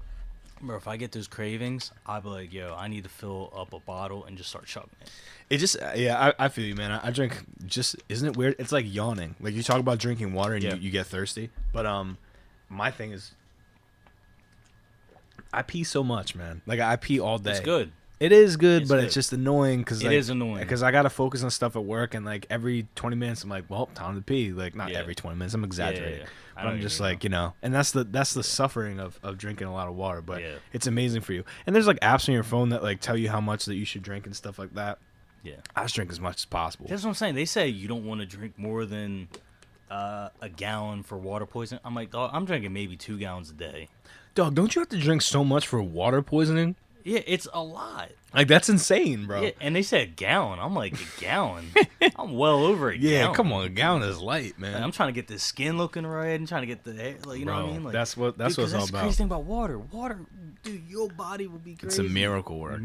It's a miracle worker. It's insane. Water and sleep, man. Those are the things that That's one thing I don't. Keep you young. I don't have a good relationship with. Well, see, man, different people can do that differently, man. Like, that's true. I need my sleep, man. I need my sleep. I need to make it up somewhere. I get 6, but like some people can do. Nah, man. Some people can do 3, 5. I'm getting up early, man. I get up at. Sometimes, I try to get up at like 5:30, 5:40, 6. So you're going to bed at like 10? No, man. I go to bed at like 11:30. Sometimes. Yeah, or just straight up 11, and that's like when I'll hit the hay on a work day. Yeah. So I'm giving give or take like 6. That weekend you're up the whole night. Yeah, the weekend I'm up, and it's not a bad switch for me. Like I can switch it right to Friday. That's for me too. But the thing is, I take naps. Like Sunday, my Sunday routine always for like my whole life has been big lunch, sleep. Really? That's it, and then podcast. Not for my whole life, but as of recent, like in this past year, like that's how I've been doing it. Sunday's my rest. I haven't had a nap in so long. Oh, months maybe. Dude, naps are crazy, man. 'Cause I don't know how to nap correctly. When I took AP psychology in high school, they said that the magic number was 45 minutes. I think we had the same class. Yeah, we did. We did. That was a fun class. But I don't know, it's like man. 45 minutes, but I always go over. My friend who's kind of like he's studying to be a doctor, he says half an hour. I don't think people know for sure. I don't think that's reasonable. Half an hour, because it takes me 10 to 15 to get like knocking back. I can do a half an hour, but it takes me 15 minutes to get up out of bed. See, you don't fall asleep easy, man. I don't. I think about sleeping and I'm there. That's crazy. I'm there. That's crazy. I can fall like you. Honestly, something really bad can happen to me, God forbid, during the day, and I'll fall right to sleep. You're like, whatever. Nah, man, because I don't know. I think I'm just dumb as a rock, man. I just forget it, and I just bop. I go right to bed. In your line of work, you're not dumb. I don't know, dude. If you're doing production like that. Yeah, man, it's not. That's why I'm trying to get on your level. It's fun, but there are days, man. I'm sure there are days at your job where you look at this like, this is what I want to do, but I don't want to do this right now, bro. Today. Because like, all right, we both work in the city. Yeah. We both work in an office like setting. Mm-hmm. Nothing's worse than when you're stuck in an office and you can see outside. Ooh. And it's a nice day. Ooh. And you see people walking, living their life casually, and you're like, bro, this is demoralizing. Don't you? All right, because I don't want to break off your point, but when you see those people walking by your office, aren't you like, what's your job? That's what I'm like. I was like, what type of lunch break are you on? What do you do? You've been out here for an hour. It's 9 a.m. and you're walking around with your dog. Do you have a job? And if so, how can you afford to live in the city? Like I always have questions like that. I always have questions. And what sucks about my place, where we're at, is in Old City. Yeah, we're like in the restaurant district. Right. So restaurants. I have Pharmaca literally outside my office, so you can look out the window and there's people. They have, seats outside. Yeah. Dude, Mo Cheeks was out there. Just with his grandkids sitting like this, like eating. Dope. And I'm just like, And I'm like, dude, that's Mo Cheeks. Like, Yeah. I want to ask for his autograph, but he's with his family. Right. I would never do that. I'm like that I don't too, condone man. that for anyone. I'm like either. that too. Stephen A. Yeah. Smith came into our work the other day, and he was walking around. He was doing a broadcast, and I was like, I can't. You can't approach it's this like, guy. It's just weird, you know. Just be like, hey, Steve. Yeah, that's why I'm like, Like one of yo. those. That's what I did. I was like, what's up? Justin Anderson of the 76ers, right? Really? He was outside my office. That's lit, man. There's a coffee shop next door, and he was with his girlfriend, right? Yeah. And I played it badly because I'm a huge Sixers fan. So Right. I get outside, and I look to the right. You know, I always look at my surrounding, whatever. I look to the right, and I did a double take, and I see him and his girlfriend are talking, whatever. Yeah. It seemed like a legitimate conversation, and they're drinking coffee, and he's wearing his Sixers gear. Ooh. Funny, because hours later, during the game, he was wearing the exact same thing. Okay. So I was like, that's so weird. Yeah. So, and he saw me, and he was like that, and I was like, yo, like, Justin. And then I said to my boy, I said, yo, that's Justin Anderson. I'm still standing there. And I was like, yo, that's Justin Anderson. And I'm looking, and I'm like, I caught myself. I said, bro, don't be a clown. I'm like, he just gave you the nod. Keep it moving. Yeah, keep it moving, man. And then I called my boy. I said, yo, just letting you know, if you look right, Justin Anderson's outside the office. Right, man. And he's also a huge Sixers fan. My boy Kev, shout out to Kev. He was like, yo, Justin, trust the process, and kept it moving. See, now that's how, Yeah. if you see someone of status Yeah. or whatever, athlete, celebrity, Mm-hmm. if they're busy, Yeah. if they're minding their own business, like, It's different if you paid for a performance, you pay to see him. Yes. But if you see him out in the public, man, don't hassle this man, you know? just be like, he's yo, trying to live, what's up? I He's love trying your to live stuff. his life, I yeah. love your stuff. Just say that, keep moving. Right. I don't ask for pictures. Nah, man. Even when I go on vacation, I don't take I pictures. feel weird doing it because Yeah. I know the intention behind it. That's why. All that matters, I have that moment. Right. And guess what? He's going to appreciate us more because Yeah. we didn't ask him for a Because pic. you were cool and being a human Yeah, being, man. He's with his girl. They're having coffee. Why would I bother him? Oh, could you imagine, bro? If you're like, Yeah. hey, man, I know you guys are chilling and all, but like, if I could just get a picture, it's just like, am I a zebra at the zoo? Yeah. What is going on, and then, yo? And then it sets up a situation where, let's say if we were dickheads, right? Yeah. If he's like, nah, man, I'm busy right now. Yeah. Then you'll be like, well, you then. Like, Right. something like that. 'Cause Now, like, Well, see, the people that do that, they're too immature. They can't deal with rejection and people saying no to them. So now they got to make themselves look like the villain. Like, that's not that he didn't want to take a picture. He's just a bad guy, man. You know what I'm Yeah. saying? And then Like, they'll tell what? somebody, like, yeah, I met him. He just wasn't cool. It's just Yeah. like, bro, you're just straight weird. do you know who Casey Neistat is? No, is he a rapper? No, he's a filmmaker and YouTuber. I don't know. And on YouTube today. Is he the guy that does like the Google glasses and He does a lot of tech the stuff, product but reviews? yeah, he he does kind a of lot has of like a stuff. prominent nose. Yes, All that's right, exact I know that same guy. guy. Yeah, okay. Him and his brother, they did Yeah. an HBO show. Okay, cool. Early 2000s, and he also was one of the main marketers for Apple. And like, he had at one Nice, point, in his nice, life, he put up a video today saying I had to call 911 at my office, right? yeah. No So snap. I was like, all right, let me see this because he doesn't usually do serious videos like that. Right. Like, so he was saying that a guy, because he has a secured office building, so this guy was waiting outside for someone to come out, and he snuck in. Yeah. And was waiting outside his office. And this guy, Casey, has a lot of tech, right? Mhm. He has a camera on his door with a giant LED screen, like big as this, inside, so he can see who it is. He can, like, almost a whole portrait. Yeah. He can see what With they got. with detail, not just the Detail. figure. You can see this Like, person. You can see the person Yeah. from what they're wearing on top of the head to Yeah. their shoes. You can see what they're rocking coming from, like, the hallway. Nice. So he can always see them coming up, right? And his coworker, the guy he edits with, was like, dude, Casey's not here. He's like, why are you here? Like, you got to go, man. This is a private building. And he's like, nah, man, I'm not leaving. Like, and dude just wouldn't leave. And then this other guy that does videos with Casey, he's like, bro, it's people like you that make us look like we have a bad name because like you're ruining this for people. And Casey, like, he put up the video and everything. He was like, this is why. He's like, I don't know what this guy's intention was. He probably was a fan, probably wanted to see me, Right. stuff like that. But what if he wanted to hurt me? Right. You know what I mean? Yeah. It's like he's like, I put my life out on YouTube, but I don't want to be harassed like that. Of course not, man. Of course, and I was like, damn, that dude's not Casey. I was like, that dude's an asshole because they were like, dude, go, like, leave. Right. And the guy was like, nah, he was being confrontational. Mm-hmm. And I was like, what's wrong with you? People like that, I mean, just hearing that story, I haven't watched it, so I didn't see the context. It looks like he was like, because this guy sounds kind of like an entrepreneurial type character. Maybe he was gonna ask him something. It's like, no, man, like I'm about it. I'm for success, and it's just like, you need to realize that making people uncomfortable is never cool. Like, even if you're right, if you're making someone uncomfortable, leave the situation. Leave. I was at Kamehacon, and Sean Schemmel was there. He's the voice of Goku. Yeah. And there's a line to meet this guy, like a line. He's like a god for some people. Yeah, well, on Saturday, there's over 7,000 people at Kamehacon, and there was a 3-hour line to meet Did you wait Sean in that Schemmel. line? No, man. I went to panels and stuff. Sunday was the day that everybody left, so Sean was still there, and it was only like a 20-minute wait. So I was just like, Sunday's the day. So I was waiting in line. I was about to talk to him, and Sean Schemmel was talking to this kid, and the kid's like talking to him. He's just like, hey, thanks so much for signing this. And Sean Schemmel was like, no problem, man. Like, I hear you're in LA. Like, I live in LA too. Just basic conversation. And there's this dude taping their conversation, right? And Sean Schemmel stops mid conversation. He goes, hey man, like, I don't mean to be uncool. And he was trying to be as nice as possible. He was like, are you taping me right now?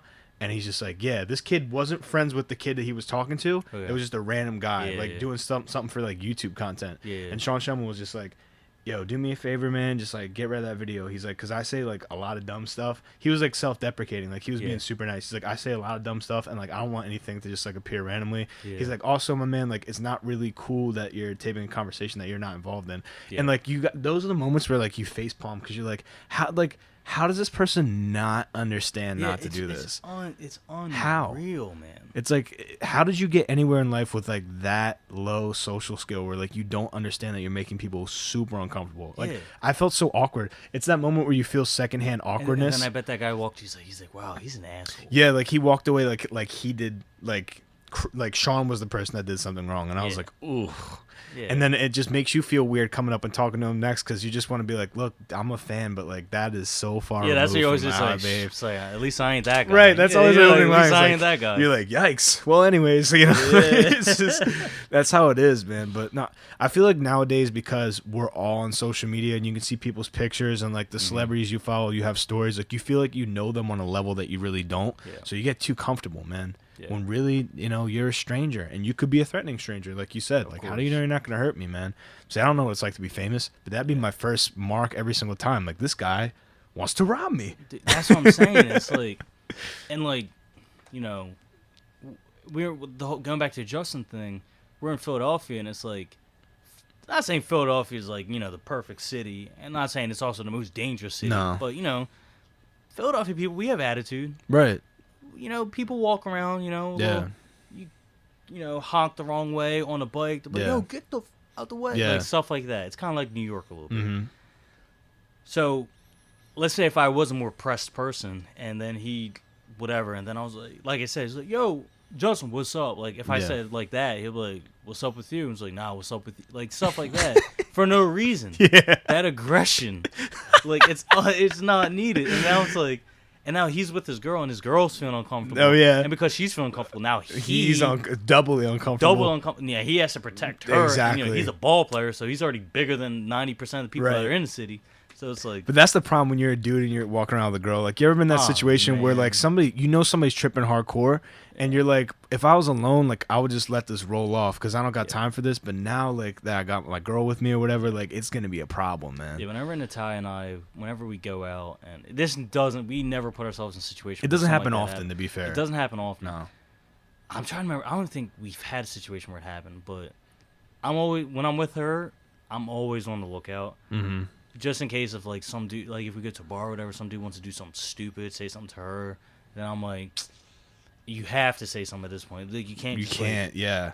Like, and you try to think of what's the way I can do this where this is not going to end up both of us getting kicked out. Right. You know what I mean? Whereas if I'm with my boys, and it could also sound bad, he's doing that to another girl, it's like you got to also step in for that. Mm-hmm. You can't just let some of these guys with that frat boy mentality. I don't want to say all frat boy, but there is a certain mentality. We know the look. Yeah. We've seen the guys. It's being overly forward and not listening to social cues of like, this is not appreciated right now. It's just ignorance. Yeah, man. It's ignorance for sure. And, because we both went to college and we've seen it. Right. We know what it looks like. Mm-hmm. And it's the same no matter where you go. Yeah. And it's just like, situations like that are not fun. No, man, because you now, like, you're like, man, everything was so cool. Like I'm just trying to be cool and trying to be amicable, but like now I can't be amicable, and like That's you have what you I'm have to saying. switch your mood up. You know what I'm saying? Like I had you ever have this happen to you, man? You're walking around Philadelphia with like a girl or something like that, and someone's like, "Yeah, nice." Nah, it never happened. Oh, bro. Okay, so I'm it's happened so to me glad it twice. never happened to me. Dude, I'm like, Because you know what's the thing is, Natalia, because she's very strong. You know, she thinks for herself. yeah. Some dude say that to her, she'd mouth off. Oh, really? She's that type of girl. She's militant about that. Not so militant, but if someone's like really, Yeah. Mm-hmm. someone that she could like bark back to, she will. Okay.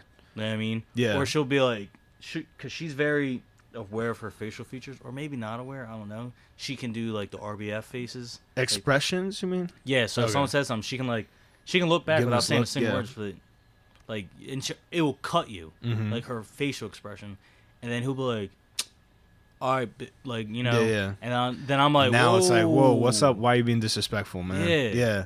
Like dumb shit. People. That's never happened to me. Like knock on wood, and I don't want to be in a situation like that. I mean, I don't know, man. It's happened. It's happened to me, but it's like the person always thought like they were complimenting me, which is weird because you know what I'm saying. It's not like Yeah. I'm walking with this girl as a trophy thing. Yeah, But like exactly. I've had I it don't happen get that. twice with two separate girls. So like one time like this dude was just like, "I see you, bro," and I was just like, "I don't know you." One. Two, that's you just made it awkward. Like, that ain't like cool. do you expect me to be like, "Yeah, dude, I'm not gonna do that." That's me. That's me. Yeah, like I'm gonna pump. Like, come on, dude. And it's just like I've had that happen with a girl I was in a relationship with, and it was just like it was weird. Yeah. Like I was just like, I didn't know what this. I was like, whatever. I just shook my head. I was like, that's just whack. Like, why would Yeah. you? That's not cool at all. You know, Yeah. people are so out of line, bro. Yeah.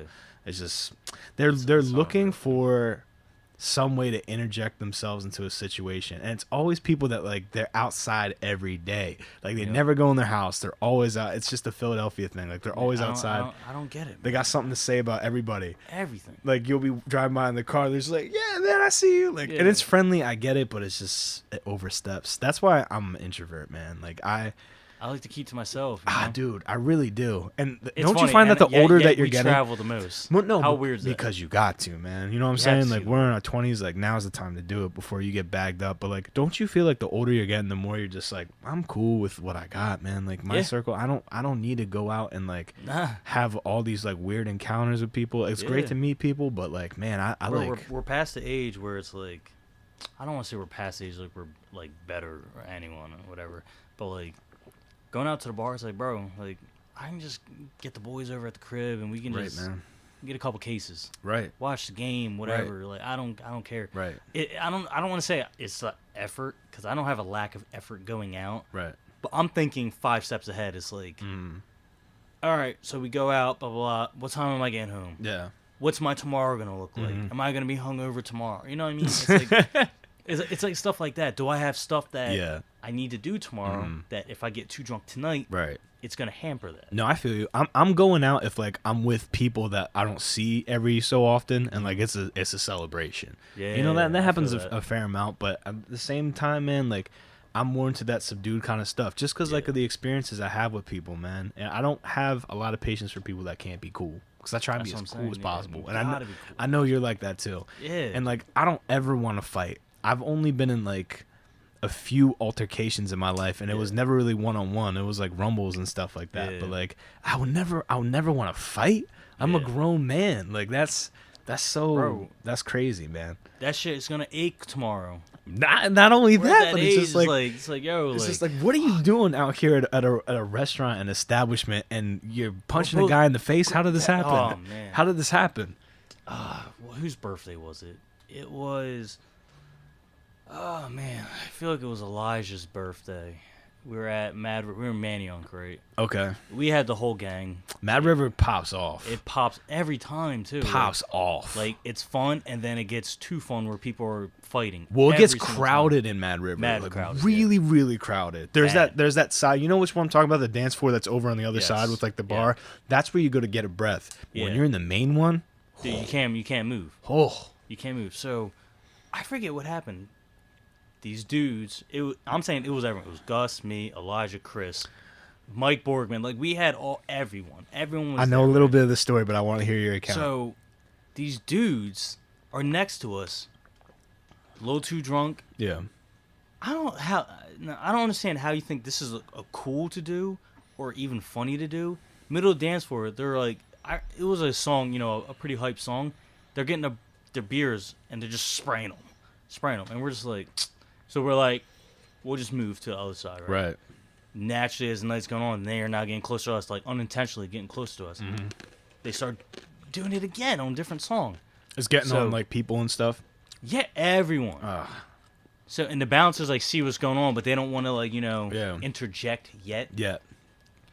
So, Gus, he like hip bumps the one dude because dude was like, he was dancing like getting aggressive. Like, so if this is Gus, he was like, you know, like bumping into him a little bit. And like you said, it's crowded in there. Super crowded. So Gus goes like this, hits him with like his hip, and this dude, without saying a word, turns around, swings, doesn't know who it was, swings at David Sanchez, one of my homies, and it's like I see it. I'm like, me and Elijah were next to it. We see it, and we're like, yo.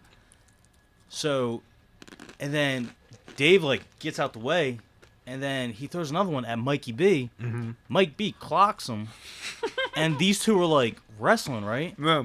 And his boys are trying to get into it, and so there's all of us, and it was 4 of them, and maybe like 10 of us. So it was Alyssa, McKenna, and Jess, and I pushed them away. I literally like pushed them away. I'm like, yo, like move, like get out of here, like, move. So Elijah has a kid in the headlock, like holding on to him, and the bouncers are coming, and this dude, he throws a punch at me because I'm coming over, and he hits me like here. It was like in the neck, like on the side of my neck. And I felt it, and so I threw one, and I got him like on the nose. Dang, bro. And like it got me. I got so amped, and there was like 5 of us. We're all standing there, and then Mike, I think he threw another punch, and so those 4 guys got kicked out, and none of us got kicked out because the bouncers were like, oh, we saw the whole thing. They saw it all, yeah. We saw the whole thing. They knew there'd be trouble. We were just waiting for something to pop off so we could throw them out because just like we couldn't do it yet. Whatever.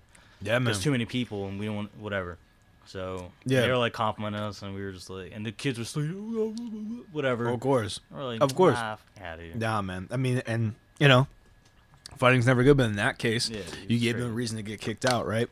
So it's people that their pride is hurt because they know they're in. You know, you're in the wrong when you're getting kicked out. Yeah. Unless there was some confusion, you know you messed up. Which rarely happens. And it becomes very evident. Like, think about getting kicked out of an establishment.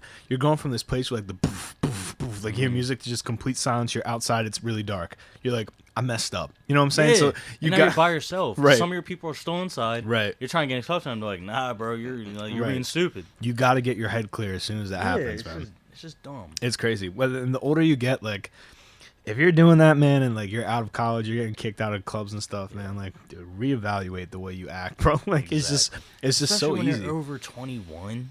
It's so easy to be cool. If someone hip checked me, right, I would just turn. If I knew it was intentional, I'd be like, "Hey, my man, chill out." You know what I'm saying? That's all I would say. But if someone did it by accident, I'd be like, "Oh, my bad, bro. It was probably me." Like, "Oh no, it was me." You know, 90% of the time, people are gonna be super cool. Yo, if someone does that to me accidentally. Yeah, I'm just moving out the way. I'm just like what? It ain't nothing to say about. Yeah, exactly. Or if they look at me and they're sorry, I'm like, no, it's cool. It's cool. Yeah, it's cool. Whatever. But like, if it keeps happening, then you gotta be like, yo, oh my god, like, because that's a punk check right there, man. Everybody's been victim to a punk check where people are just trying to see how much they can get away with on you, man. And you gotta people will try a lot. Oh, you gotta stop them, man. You gotta stop them. Whether it's somebody kicking your seat on an airplane, whether it's whatever, man. Like, we've all sat next to passengers that have been annoying on an airplane, bro. Dude, people coughing on a bus or a train is just the worst, man. Like, my train rides. Yeah, you said gross bus. What's going on with that, bro? It's like it's the people. Just like it's just a lack of self-awareness. Like if you smoke cigarettes heavy, why are you gonna get on a train, sit next to people? Like, and it's whatever. Like, you can smoke cigarettes or whatever, but like, when it sounds like you literally smell like you were just ripping 4 before work. So we're talking early in the morning. In the morning, you needed 4 or a couple that bad, or you're coughing. You're like those coughers, dude. There was this one woman I was sitting next to, and I wanted to say something. I don't have that in me to say something. Right. Because God forbid they're just like, this is a lung condition, I can't help it, and I'm like, oh my god, my bad. Like, can you please like just cover your mouth, or just like, dude, is it hard to just go like one in the shirt, the shirt, Like, because this is no longer effective. Oh, no. Like, because there's a splash zone this way and splash zone Splash that way. on that way, yeah. So, yeah, right here, I it's always on you. do that, yeah. And people's like, oh, I don't want it on me. Yeah, it's getting on you. It's getting on you, man. That's Listen, just ridiculous. it came out of you. Might as well be on you. Exactly. But yeah, no, I'm the same way. See, in Japan, they don't got time for that. So if you're got the coughing, mask. if they're coughing on a train, they look at you crazy. Like they're like, oh, my man, like, are you gonna? So you good? Is this 48 days later or whatever that movie's Yeah. called? Like, is that 48 hours 48 later. hours later? Is that what's going on? No, sorry, 28 days later, Yeah, see, 28 dude, hours I don't know. later. I'm not a zombie guy, man. But like, that's the mask is the solution to that. But if I wear a mask here in the United States, people think I'm on my way to cut open a body. It's crazy, isn't it? It's like different. It's different cultures. Like, Yeah, man. I have seen people wear masks, like, you know, going through Jefferson Station, like, and I know what they're for because I've seen it. Yeah. But there will be some people that's like looking at them crazy, like, oh, it's like, whoa, what's going on here? It's Right, like, what's dude, up? they're actually being beneficial to you Yeah. by doing that. And in Germany, they're pretty like cleanliness Yeah, aware it's there clean. too. Yeah. It's clean there. I don't think they wear masks, but it's like people there are just, like you said, that's an introverted society. It's Dude. kind of a cold society. Yeah. Where, like, you know, if you're not from there, you might look at people crazy because, like, I don't want to say they stare at you, but it's just like, it's like you know, one of those. You're they obviously look, a foreigner. Yeah. they're observing, Yeah. and it's just funny because, like, here in America, you'll hold the door for someone. Over there, you don't really hold the door. It's just like, you know what I mean? Because they Yeah. keep to themselves and the people around them. Right. And then it's like they don't tip over there because their waiters and waitresses make pretty damn good money. Yeah. The tip's built in. Yeah, so not even that. It's just like Oh no. they make like I don't know how much. What do waitresses make here? Like cents to $1 or something like that. Maybe. An hour. Maybe. Yeah. There, they make like 17 an hour. Nice. Like as a waiter, like in chilling. But the converse with that is that when you work in Germany, a lot of that money goes back to the state. Yeah. So a lot of your income. And actually. they have like mandatory. See, one thing I do like is how. I don't understand how the American culture was work. You know what I mean? How it is or why it became How that it way. became that way, and dude, like that's why people literally kill themselves, like working like that. Like you'll go on vacation, you're like, yeah, I needed that. Mhm. Like you shouldn't get to that point where it's like, I needed this vacation. Yeah. In Germany, it's like restaurants have mandatory close, and on Sundays they call Yeah. it like family time. Like you had to spend time with your family, Mhm. and like in August they have mandatory holidays for a lot of businesses. A lot of businesses are closed in the Yeah. summer. You have a month off of work. Yeah. Bro, you know how much your value of life is going up now? Yeah, they require you in Germany. And my roommate was telling me like you have to take a ton of time off. Like You have they do it's mandatory. it's different lifestyles though. So like It's insane. this is how I see it. That's more of a socialistic kind of thing, Yeah. right?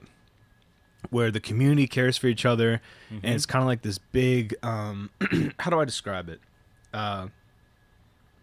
It's this easy living kind of thing where like Yeah. life is easier. Let's breathe. Let's be more Quality of relaxed. You life. know what I'm saying? Yeah. Here in America, it's like, look, you can make $1 million. You're gonna have to work really, really hard. Really you know what I'm hard. saying? Like really hard. And so people come here to flex, to Yeah. try and get to that Yeah. kind of level. But if you're not, and I'm not saying you're a quitter, if you desire a different lifestyle, like you can go to a society in Europe that's like that, where it's 100%. like you find your flow, you're doing your thing. People come here because like they're trying to make it. You know what I'm Yeah. saying? And like, And not a lot of people do that, which is the crazy thing. well, I mean, it's getting harder and harder to do. I was talking about this earlier because I was in the presence of my older family, and I was letting them know, like, and at least in my opinion, like it was definitely harder in the day to get through college and stuff because you didn't have the internet.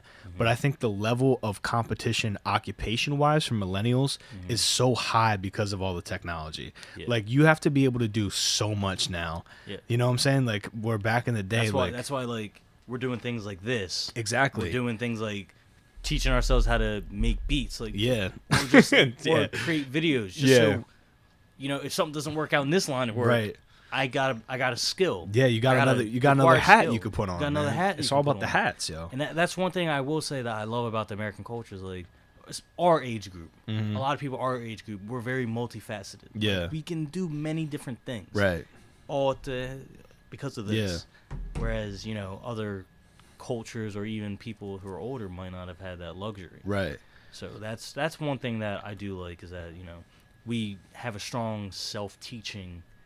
Some of us have a strong self-teaching. Self-teaching, man. Yeah. That's the big thing where it's like, back in the day, bro, you needed like an instructor and a class. Like, how many times do you hear people going like, I'm going to this class, I'm going to that class? Bro, I don't pay for classes. Yeah. Like, right? nobody our age does that kind of thing, Yeah. And it's just like, that's why I think school is going to change so drastically in to. the future. It has Do you to think be. there will still be college in the future?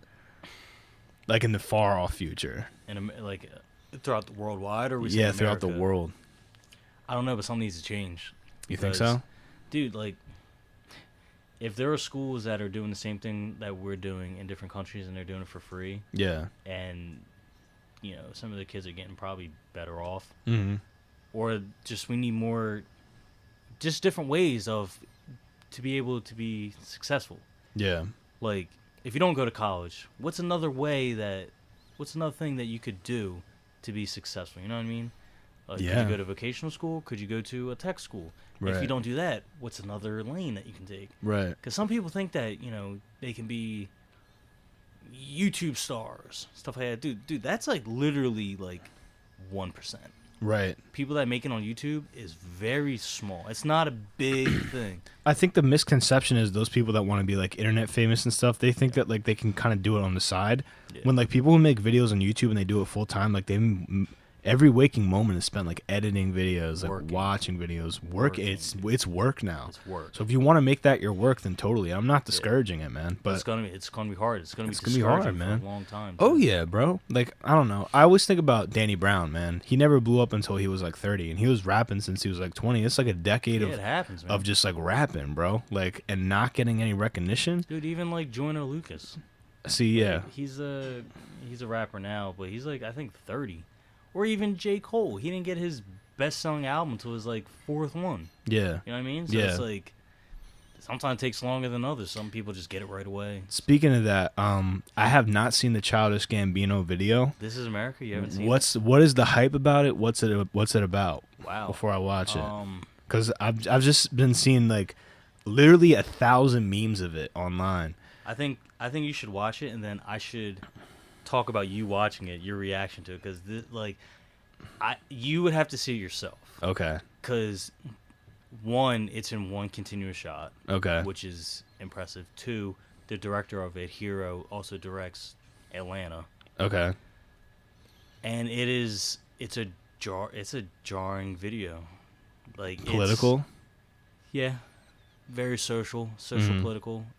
That seems to be the trend now in hip hop. But like he does it the right way. Yeah. Like, do you have service on your phone? Or is your phone? I may charged? not because that whole Fortnite debacle. Oh, let's see if I can get it. Let me see. I'll put my phone on airplane mode because I was afraid of what would happen on the podcast. Seriously, What if man. someone was gonna call you? Dude, that happened one time. I think you were here for that, and I was just like, ugh. No, you weren't here for that. All right. Let's see if this can load. And I'm just gonna review you. Yep, I got it. Okay. I'm just gonna. Oh, I don't know if I got it. Hold up. What's it called again? This is America. This is something new for the podcast. You're gonna see a live reaction. All of right, so Andrew. I got the This Is America video up on my phone.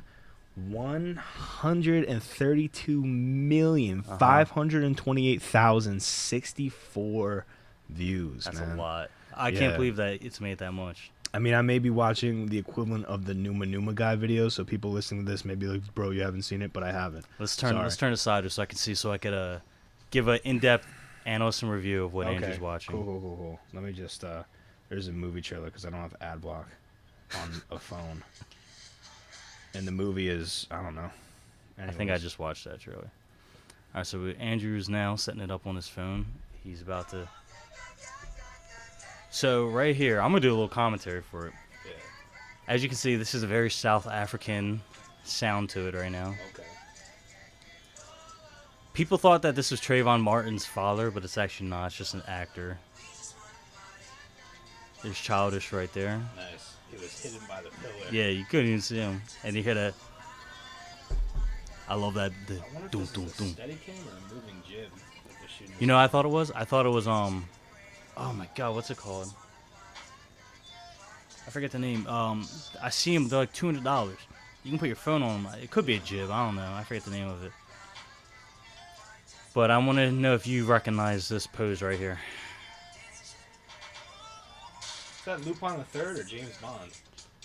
It's Jim Crow. Oh, okay. See, I'm thinking anime and movies. Yeah, but the fact that you said Lupin the Third, that's impressive. So there's a lot going on right now. He's dancing, but as you can see, there's the school children. Looks like they are in a old uniforms, kinda. Yeah. But it's like, where's your attention right now? Where are you fixated on? I always feel like his rapping voice is so different from how he talks. Are you watching Childish or are you watching the background? I'm watching Childish and the background. I see people running. Ew, that kid killed That it with the kid's killing flips. Dude, it's so incredible. I've watched this almost like every day. Really? Yeah, because there's a lot going on. There's so much going on. Yeah, as soon as you see this, you'll know exactly what this is referring to. Get your money, black man. Get your money. Nice. Love that. The police right there.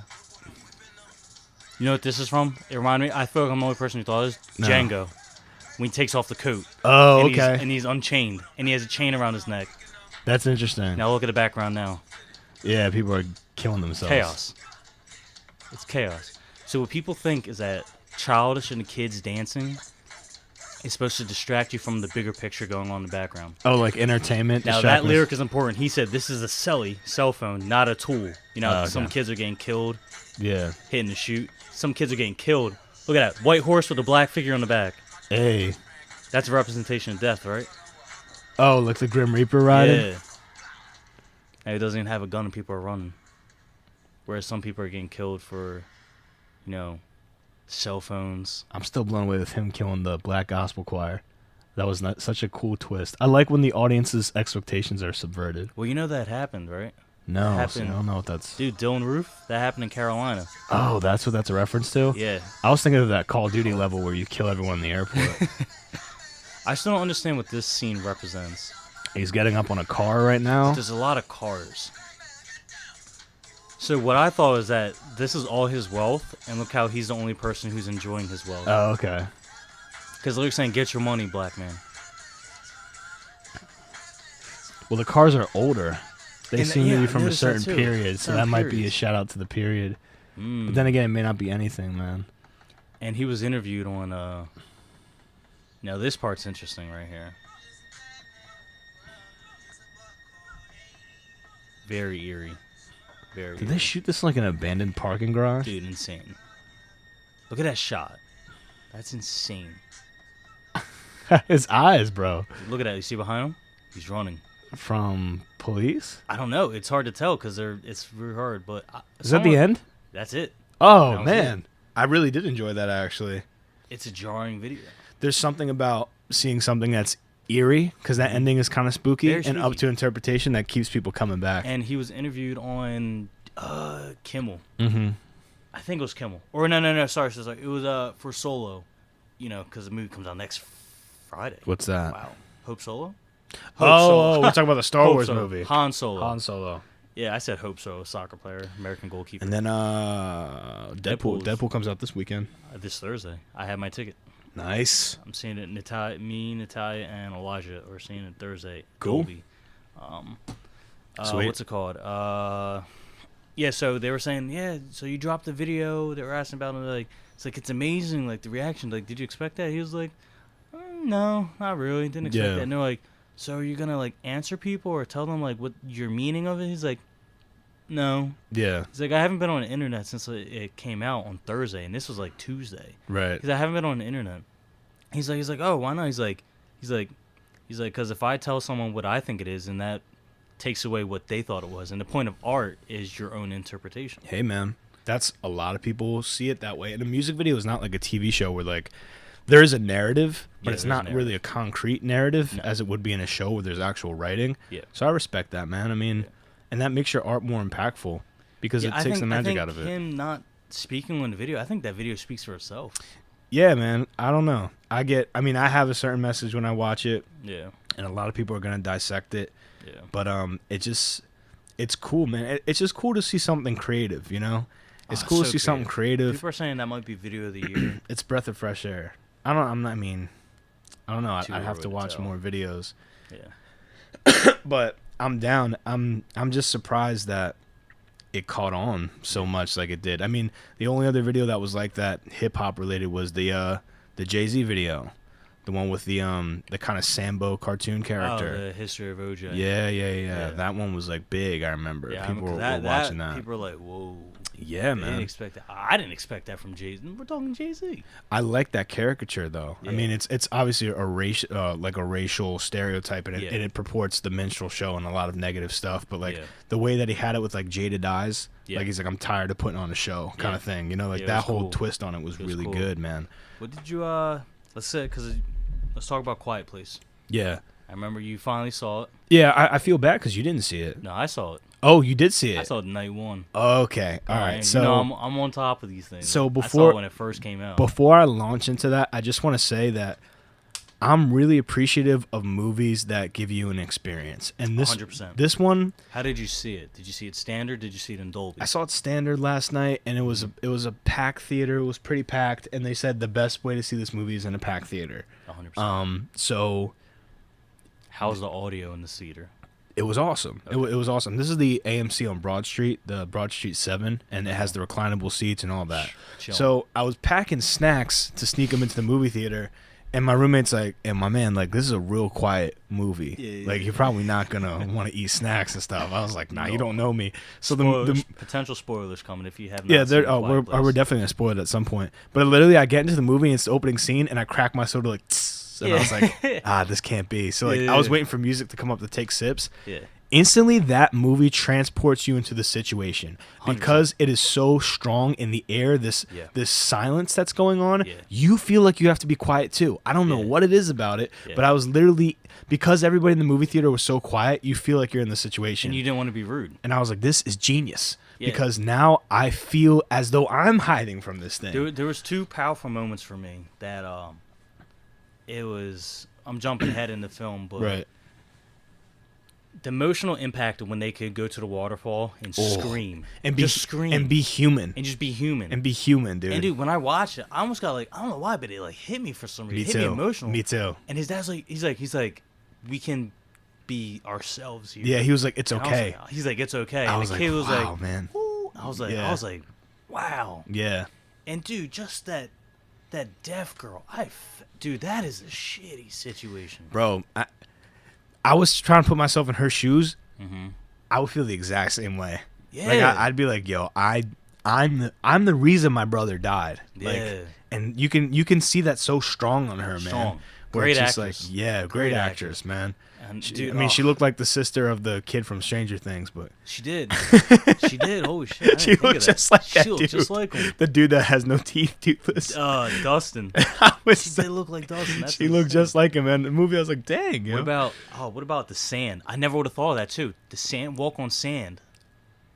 We talking about what scene is that? In the beginning of the movie, that they carry a knapsack of sand with Oh, them yeah, to yeah, put yeah, down, yeah. so they make noise. Yeah. But dude, when that kid grabbed the batteries in the beginning, and Oh, then man. it was quiet, and all I hear was, and he's Oh, like, man. I was like, Here's the thing about John Krasinski, and I'm about to really pump him up in my review of this. Yeah. But he's an actor that is very non-verbal, emotive. That's why in The Office, when it cuts to him and he goes, he always does this. says like, a lot. It says a lot, Says and a it lot. makes you laugh. Yeah. And the thing is, he can do the same thing with fear. So you Yeah. instantly see it on his face. Like, Yeah. he's running, but he keeps looking to the right because he knows that something's running parallel to him. And you Yeah. feel the urgency. You're like, oh my Yeah. goodness. Like, and then it's too late, When dude. there's something crazy, What? this film and its production was supposed to be a sequel to Cloverfield. Okay. That's why the monster Looks so much like it. reminiscent of the Cloverfield. Because I'm looking at this quadrupedal thing and I see its two front legs are super long. Yep. And I'm like, this looks like the Cloverfield Uh-huh. monster. And I thought that the whole film, Right. even when they showed its face with the The things coming off the side, yeah, yeah, And yeah. I'm like, dude, this looks like identical. And so I did my research on it, and it was developed as a Okay. Cloverfield sequel. Yeah.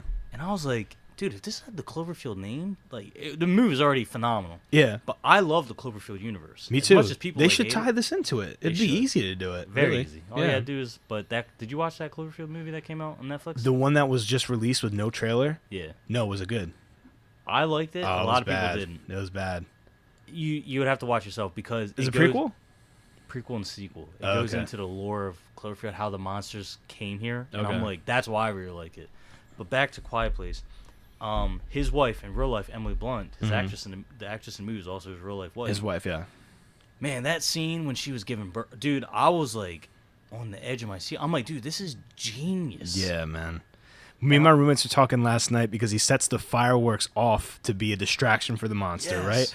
And we were saying, what are the other farms thinking when they're seeing these fireworks go Yeah. up? They're like, oh man, we can do whatever we want now. Dude, and We're safe. I'm just thinking, I'm like, dude, like, at first I said to Elijah, I'm like, dude, that is selfish. He's like, what? I'm like, dude, you're having a kid because your last one got killed? Okay, so I'm this like, is that is all terrible right. So decision. to keep people up on the situation, so Quiet Place is about a world is now overrun with these aliens, and the aliens are blind, but they can hear really, really well, and so everyone has to be quiet in order to avoid getting eaten by the aliens. John Krasinski.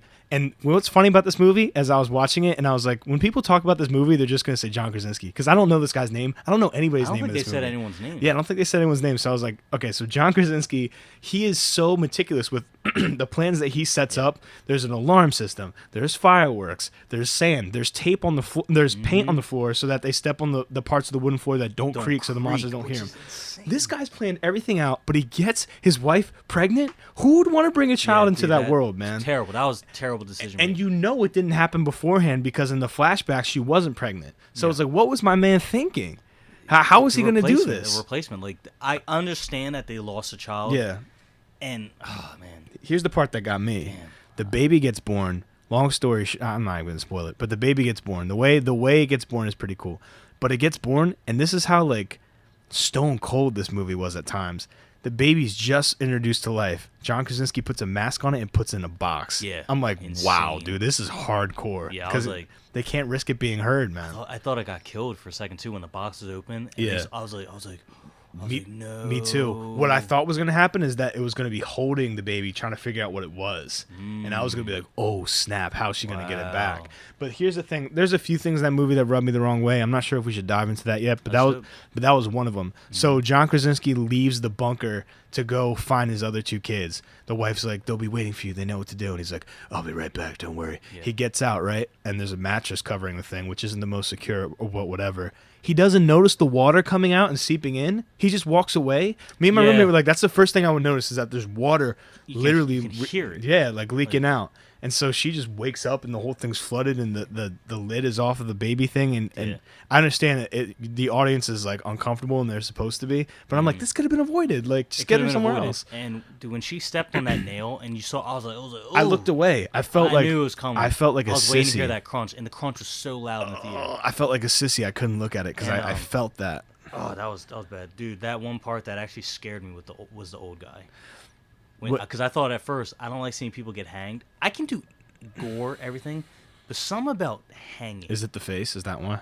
I think it's the face. Yeah. The expression in the face, No, I feel and also you. like the lifelessness. And Yeah, dude. So when they saw his body and the kid was sitting there, I was like, oh, is this dude hanging? I was like, is he Yeah. hanging? And then you saw that he just buried his wife. Yeah. And I was like, and he's like, I have nothing to live for. Well, the way I saw it is that he happens upon his wife who's been disembodied. So Yes. the sudden discovery that his wife has been killed leads him not to, it wasn't like a funeral procession or anything, but the way he commits suicide is just so epic. Because he can't bury her. Right. That shovel's too Right. loud. So he just has to leave her out, and that's Gotta a leave her lot out. to deal with. That's heavy. That's a lot Unless to you deal do it by with. hand. Yeah.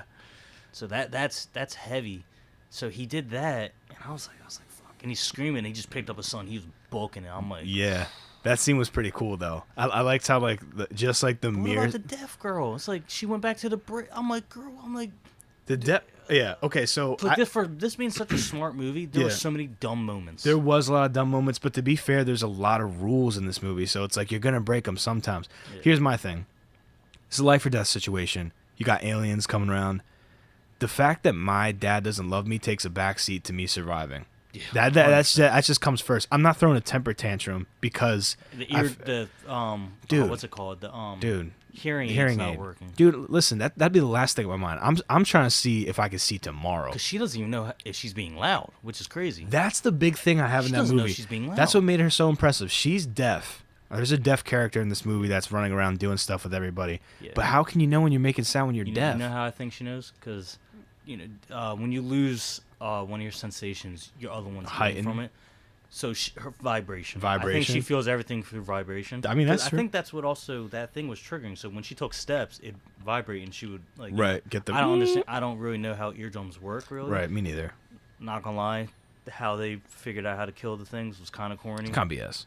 But they didn't know how to end the movie. I called it going into the movie. This is what I said. We were walking to my car to go drive to the movie last night, and I was like, a creature that is super sensitive to sound, I feel like the way that you would beat it is to overpower it with sound. Sure enough, they find that frequency in the thing that plays really loud, and they put it up to the microphone. And at the end, this is the one part I didn't like. I didn't like the ending, so obviously major spoiler. They find out how to kill the monsters, right? Mm-hmm. She's got the microphone, she's got the hearing aid, the mom's got the shotgun, and they're smiling like, yeah, we got it.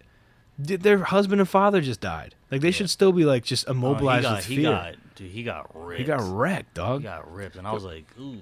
What was my man trying to do, though? So John Krasinski takes the axe, and he's about to take it to this alien, but, like, we know well by this point that's all. How did the alien hear him too? I didn't know it was there. That was one thing I said. Me and my roommate, how did he know he was there? We spent like 5 minutes talking about that. We were like, "What just happened?" Because that happened so fast. Sound. Yeah, he made no he sound. got ready to strike, and then boom, its leg came down and just like hit him right in the chest or the stomach or whatever. He was like bleeding out. Right.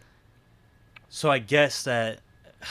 Man, and how the alien know they were in? I don't remember because I saw it when it came out. Mm-hmm. And it came out, I think, 2 months ago. This is what happened. I don't remember how they got in the car and how it knew they were in the car. Okay, this is what happened. John Krasinski gets hit in the stomach for being an idiot, in my opinion, because he was trying to swipe at this thing that's basically bulletproof with an axe. Yeah. I don't know what he was thinking. That was a bad scene in the movie. Anyway, he gets hit, right?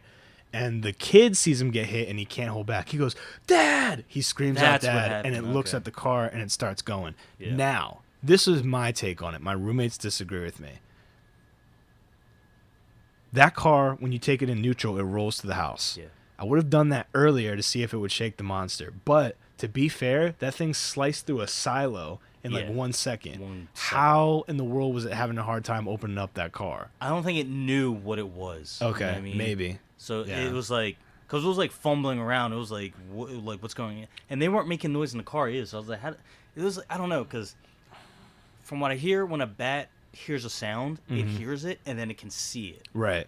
Because it sees the sound. It sees the sound. It sees the vibration. Owls can do that too. It sees probably their silhouette. Yeah. So that's why it was like so ravenous at them, because it saw where the sound was coming from, and it just went directly to the sound. Right. So that's probably how I can figure it out. But that was when he was telling his daughters, like I'm not mad at you, I love you. Yeah. I was like, ooh. That really hurt me too. I was like, ooh. And I never fall for emotional stuff in movies because I'm so like writing oriented, but like so invested. Man. Yeah, shout out to John Krasinski, man. Yeah, like a nice little 2 hours. Dude, it was I don't think a little over 2 hours, maybe. But yeah, I mean, directing it, co-writing it, all that stuff. Everything. Also, fun fact: if I was in that world, I'm moving next to the waterfall. I'm taking a tent. I'm moving next to the waterfall. Like, you know what I'm saying? Like, why they live so far away, bro? I guess like. It's hard to move silently, but... Well, they moved it. They found that. I think they said they found that house. Oh, okay. So it wasn't like the original spot? Yeah. And I was talking about apocalyptic movie tropes, like common things you see.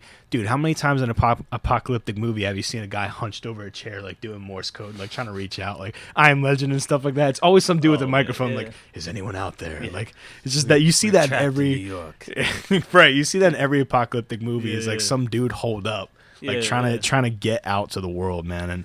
But otherwise, man, it was good. Like, was it a masterpiece? No, but it was a unique movie that like I really, really liked a lot. Yeah, it was very original, man. That was a good film. It was a good premise. Like, I feel like it could be a series almost. There's definitely gonna be a sequel. I don't think I'd want to see with the same family. Okay. I think I'd rather see it because somebody else's experience. Well, from all we know, they either killed the last two or they got killed. What other actors would you want to see in that scenario? That's the question I have for you. I'm trying to see Samuel L. Jackson. But, like, his character, he literally can't be quiet. That would be He's- against everything Samuel L. Jackson stands for. Right, no, but he's constantly putting people in danger because he's like, Yeah. what? Like he can't be quiet for 1 Did you see- second, did you and see everyone's that? like, dude, Did you please. see the SNL skit of Kanye Place? No, it's no. What They is did it? A Quiet Place, but as they were trying to hide from the aliens, Kanye West was tweeting. Oh. He was supporting like Trump and all that, and they were like, "What? He's wearing a MAGA hat." Like, just They already dude, get it was attacked. Really funny. Oh It was man, really somebody took my idea. Got another question for you. What's up? Do you know who Lars von Trier is? No, Yeah, man. that's right, the filmmaker. Is this the guy that died recently in Africa? No. All right. Alpha Dog. No, died recently in Africa. There was a filmmaker that got killed by a giraffe last week. Wow. Headbutted in the Giraffes? chest to death. But Oh, so it's more than one headbutt. no. When I say to death, it was just a headbutt, bong, and it was dead. Yeah. First of all, why was he so close to a giraffe? Well, I heard the story on the Fighter and the Kid podcast, so not to really steal their content, but it's a global story. But long story short, guy was at a reservation trying to make a nature documentary. People at the reservation said, hey, man, this is how close you can get to a giraffe. Don't get any closer. He tried to ignore the rule with his production assistant. Giraffe lowered its head, raised its head, knocked him 15 feet into the air. He was still alive with a concave chest, helicoptered him to a hospital, died at the hospital. That's the story. See, like, if you're not from an area and people tell you to do something, just do it. Also, you think I'm messing with a giraffe? Dude, did you see the video of the guy who was killed by a lion? Yeah. Because he got into, like, their pet. I don't know where he was. I don't know if he was in their sanctum. Mhm. I don't know if that's the right word. I think it is. Maybe. Den? I don't know. Yeah, like Lion's their den or something like that. Yeah. Dude, and he was on the ground. They attacked him. He was on the ground. He was still alive. And then they were throwing firecrackers to get them Yeah, away. they're trying to distract him. Aggravated it even more. Yeah. Dude, got the guy, got him by neck, put his teeth on it, and just Over, man. and just like dragged him away. And I'm like, I saw it, and there were people like, oh, blah, blah. And I'm like, why are you in there? Died. Dude died. It's just like, yeah, I don't know, man. People watch too many Disney movies. They think this animal's going to talk to you and stuff like that, bro. I'm going to stay away from that, John. Even if it's trained, I'm not going near it, man. That's, I trained my lion. But who's this dude you're trying to tell me about? You know, is it Cannes or Cannes Festival? See, I don't even know that, bro. You got to really enlighten me. All right, so this guy, Lars von Trier, he was banned from Cannes. We'll say Cannes. I think it's Cannes. Okay. He was banned from Cannes Festival, right? It's film festival, for his movie Antichrist. He had a 6-year ban on him. I'm familiar with this movie. This is the I watched movie. it last night. This is the movie with the woman who is like, she like taps. It's the movie where that scene happens where like all the hands come out of the tree, Yep. and the fox is like chaos reigns and all this Yes. craziness. Yeah, Yes. was it a good movie? Dude, it was Crazy. captivating. Okay, I don't know if I like it. I don't know if I don't like it. I heard it was kind of confusing plot wise. Okay, so this guy, the director, he has a very artistic and creative mind. Mm-hmm. You can take that however you want to take it. Right. Because art is depicted by the viewer. That can Mm-hmm. be mean, good, or bad. It can be all his films pan critics and the audience. Mm-hmm. People don't know what to think. Was it scary? It's labeled as a horror movie, but he tells you why it's a horror movie, and it's not a typical horror movie. It's a horror movie because it's what's it? Disturbing. No, it's unorthodox shots Okay. and material that would not be in a film because people are, as he quotes, too p-word pussy for to do the things in film. Yeah. So the film's about this woman and this man. It starts off they're like having sex, and the baby, I think it might have been 3 years old, gets out of the crib, sees them, and the window opens up, and they're in an apartment complex high up. And the kid, You tell me this baby jumps out the window. yeah, Come on, my falls out man. the window, falls like 30-some What stories. the heck, bro? Starts the movie off like that. How And- funny would it be if it cuts to a shot of like a toy baby falling? Dude, and the thing that was messed up is that it was falling, and then they did a wide, long shot at the window when he was falling, and you saw like the boom, Splat. It wasn't splat because it was snowing. It was like you saw the thud though. Oh. So she's going through grief, rage, and despair. Mm-hmm. I think that's the 3 films in the movie because when it cuts to a new scene, it says end of chapter 1. It's Okay. like, this is why he says unconventional. This is on Netflix. It's been on Netflix for a while. Nah, his movies are not. The only movies he has on Netflix, Nymphomaniac, which I think is a brilliant 2-part movie. This guy's got interesting taste, huh? Dude, yeah, because, and when he depicts sex and violence, like, he has the actors actually do the act. Mm-hmm. So William Dafoe's in it, but he does trick shots, so he actually has, like, porn adult actors do it, and then he can... Yeah, so these other with actors camera don't edits, have to, yeah. he can make it look like the actors are actually doing Yeah. it. Because there is a distinction, right? Yeah. So you see penetration, you see, like, you know, all the stuff, and people are like, oh, all his films are pornographic, and they're like, I was like, this is not a pornographic movie. Like, there's more sex in, like, comedies than there are in his movies. His movies are, like, close to the real deal, but I watched Antichrist, and it made you think that the woman was the Antichrist the whole time. Like, actually turned out to be, like, Yeah. the man. Oh, Because okay. of how it ends was, like, jarring. Like, it was such a messed up I movie. remember I read the plot on Wikipedia because I heard so much about it, but it was years ago, so I Dude, do know it's how a- it ends. It's a But messed up movie. So he had a new movie that just came out, Right. right? So far, he's like 4 for 4 with having people leave the theater, mhm. like walk out. So it debuted Sunday, and people, I think it was like 35, 40 minutes in, people were leaving the theater. There's like, how's this guy keep making movies? Like, how's he making any money? Yeah. Dude, his movies do amazing internationally. Right. Because he's from Sweden, something like that. Did he make Serbian film? I thought he did too. Okay. He didn't. Okay. But I think he produced it. All right. Because that film is in his realm. Yeah. People say that's like the worst content film of all time. Dude, that's a messed up film too. I've seen it. I I mean, I think we all watched it together. I think it's all one of of those us. things, man. It's like watching word of it's mouth like film. watching Human Centipede. It's like you want to see something super messed up, and you're like, yeah, whatever. But when I watched that movie, I was like, wow, this is really messed Especially up. the ending. The ending of a Serbian film really, that's like, It's that just was unnecessary. it's too out of left field. Like some stuff is shocking for the point of being shocking, but what happens Yeah. in this new movie? I'm almost afraid to ask. I don't know. We're gonna have to wait till November when it gets its release. but See, okay, I want to see it. but it's so obvious that is this guy's thing. So like it's like everybody's got something they do. Like Lil Tay. Lil Tay's thing is making people mad on social media. Is Like that the girl? yeah, she's like I'm the biggest flexer of all time, and it's just like Isn't it a lie? It's like her mother's money or something. of like that? course, man. Like she's like I'm buying a Corvette, and it's like but you don't have a license. How's that possible? Yeah. So like any dummy with a brain can be like this is all an act to get people mad. Like that's her thing. You know what I'm saying? And it works really well. Yeah. That must be this guy's thing. Is like he makes shocking movies, and of course people are You gonna know why walk out. You know why he wants? Why? He makes these movies because it's like genius. Because everything that he's doing in this film happens in real life. Mm-hmm. Like he's taking these stories that happen, Right. and he's putting them in the most realistic format, where the camera's not going to turn away. There's not going to be some off-screen something happening where it comes back and then you see the character in something. No, you're going to see the start, the during, Right. and the conclusion of that scene, Right. all with the character doing whatever it is. Like, and it reminds me of who did the film A Requiem for a Dream? I that Kubrick? forget. Kubrick? Kubrick? I said I don't know. Kubrick. Is I don't think that Stanley was Kubrick. But that movie, you've seen that movie. Love right? that movie. That movie's jarring too. Shocking. The ending. Shocking. The ending is shocking. Like, it's messed up. I love it because of how accurately it depicts hopelessness. See, okay, Yeah. so I think we're like the same when it comes to music and film. Mm.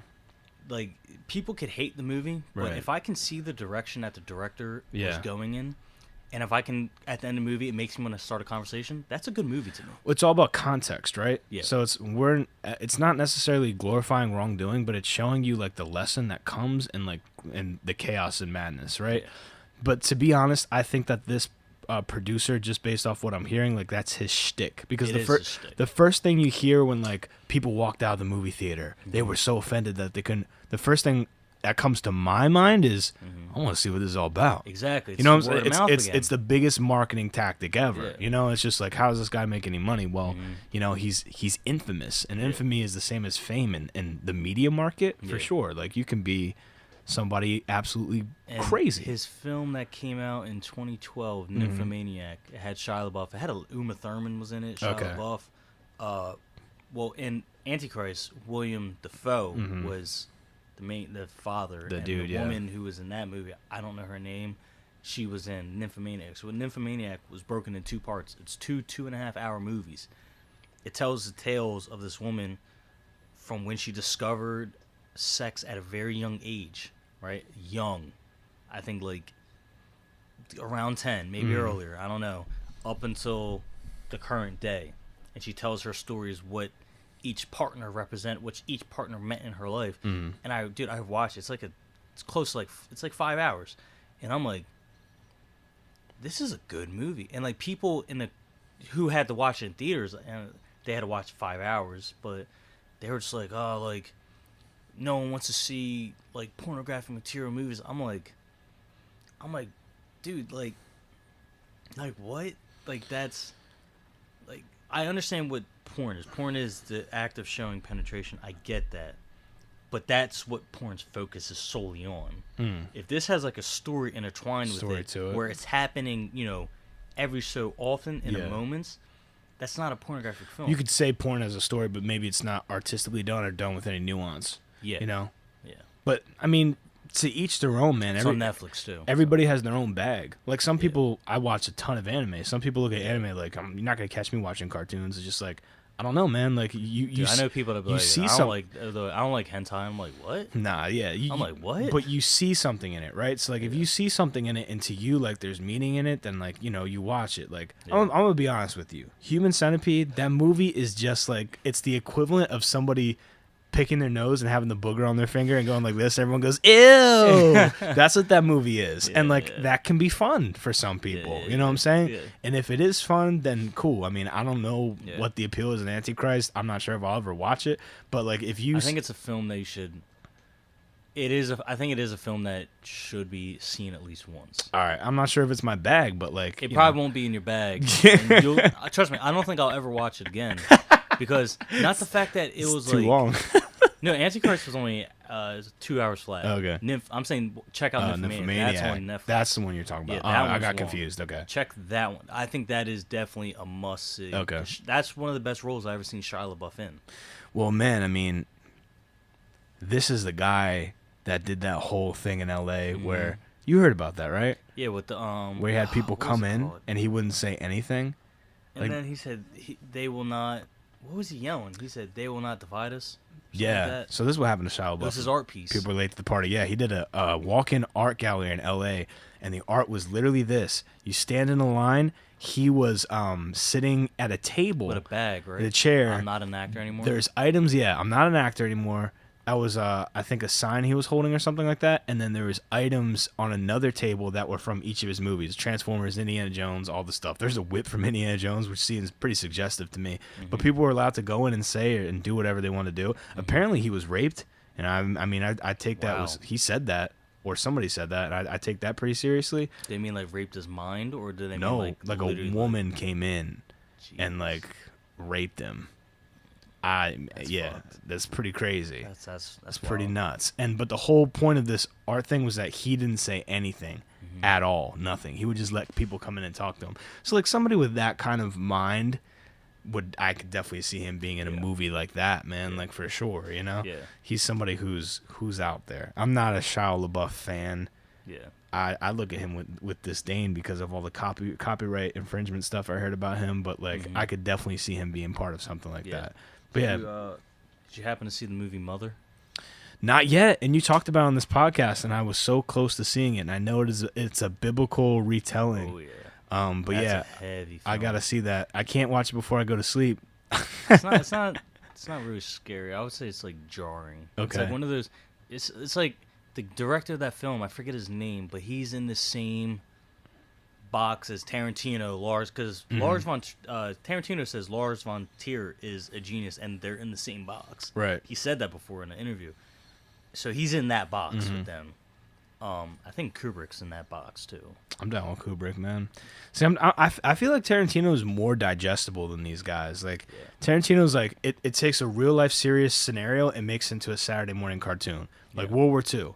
Nothing's funny about that. Yeah. Inglourious Bastards, hilarious. You know what I'm But saying? also a really great film. Oh, dude, amazing. Yeah, amazing. That's one of my favorite films of all time. Like Django Unchained, slavery. Yeah. Nothing entertaining about slavery. Movies highly entertaining. Yeah. Like insanely awesome, dude. What was it? The one, oh my god, I can't remember the Hateful Eight. Hey, dude, all right. Hateful Eight's like one of my That was a more faves, man. serious film, but dude, that movie was so good. Oh, it was awesome, man. People hated that movie, but I loved it. Do you know the actor's name that played the Confederate?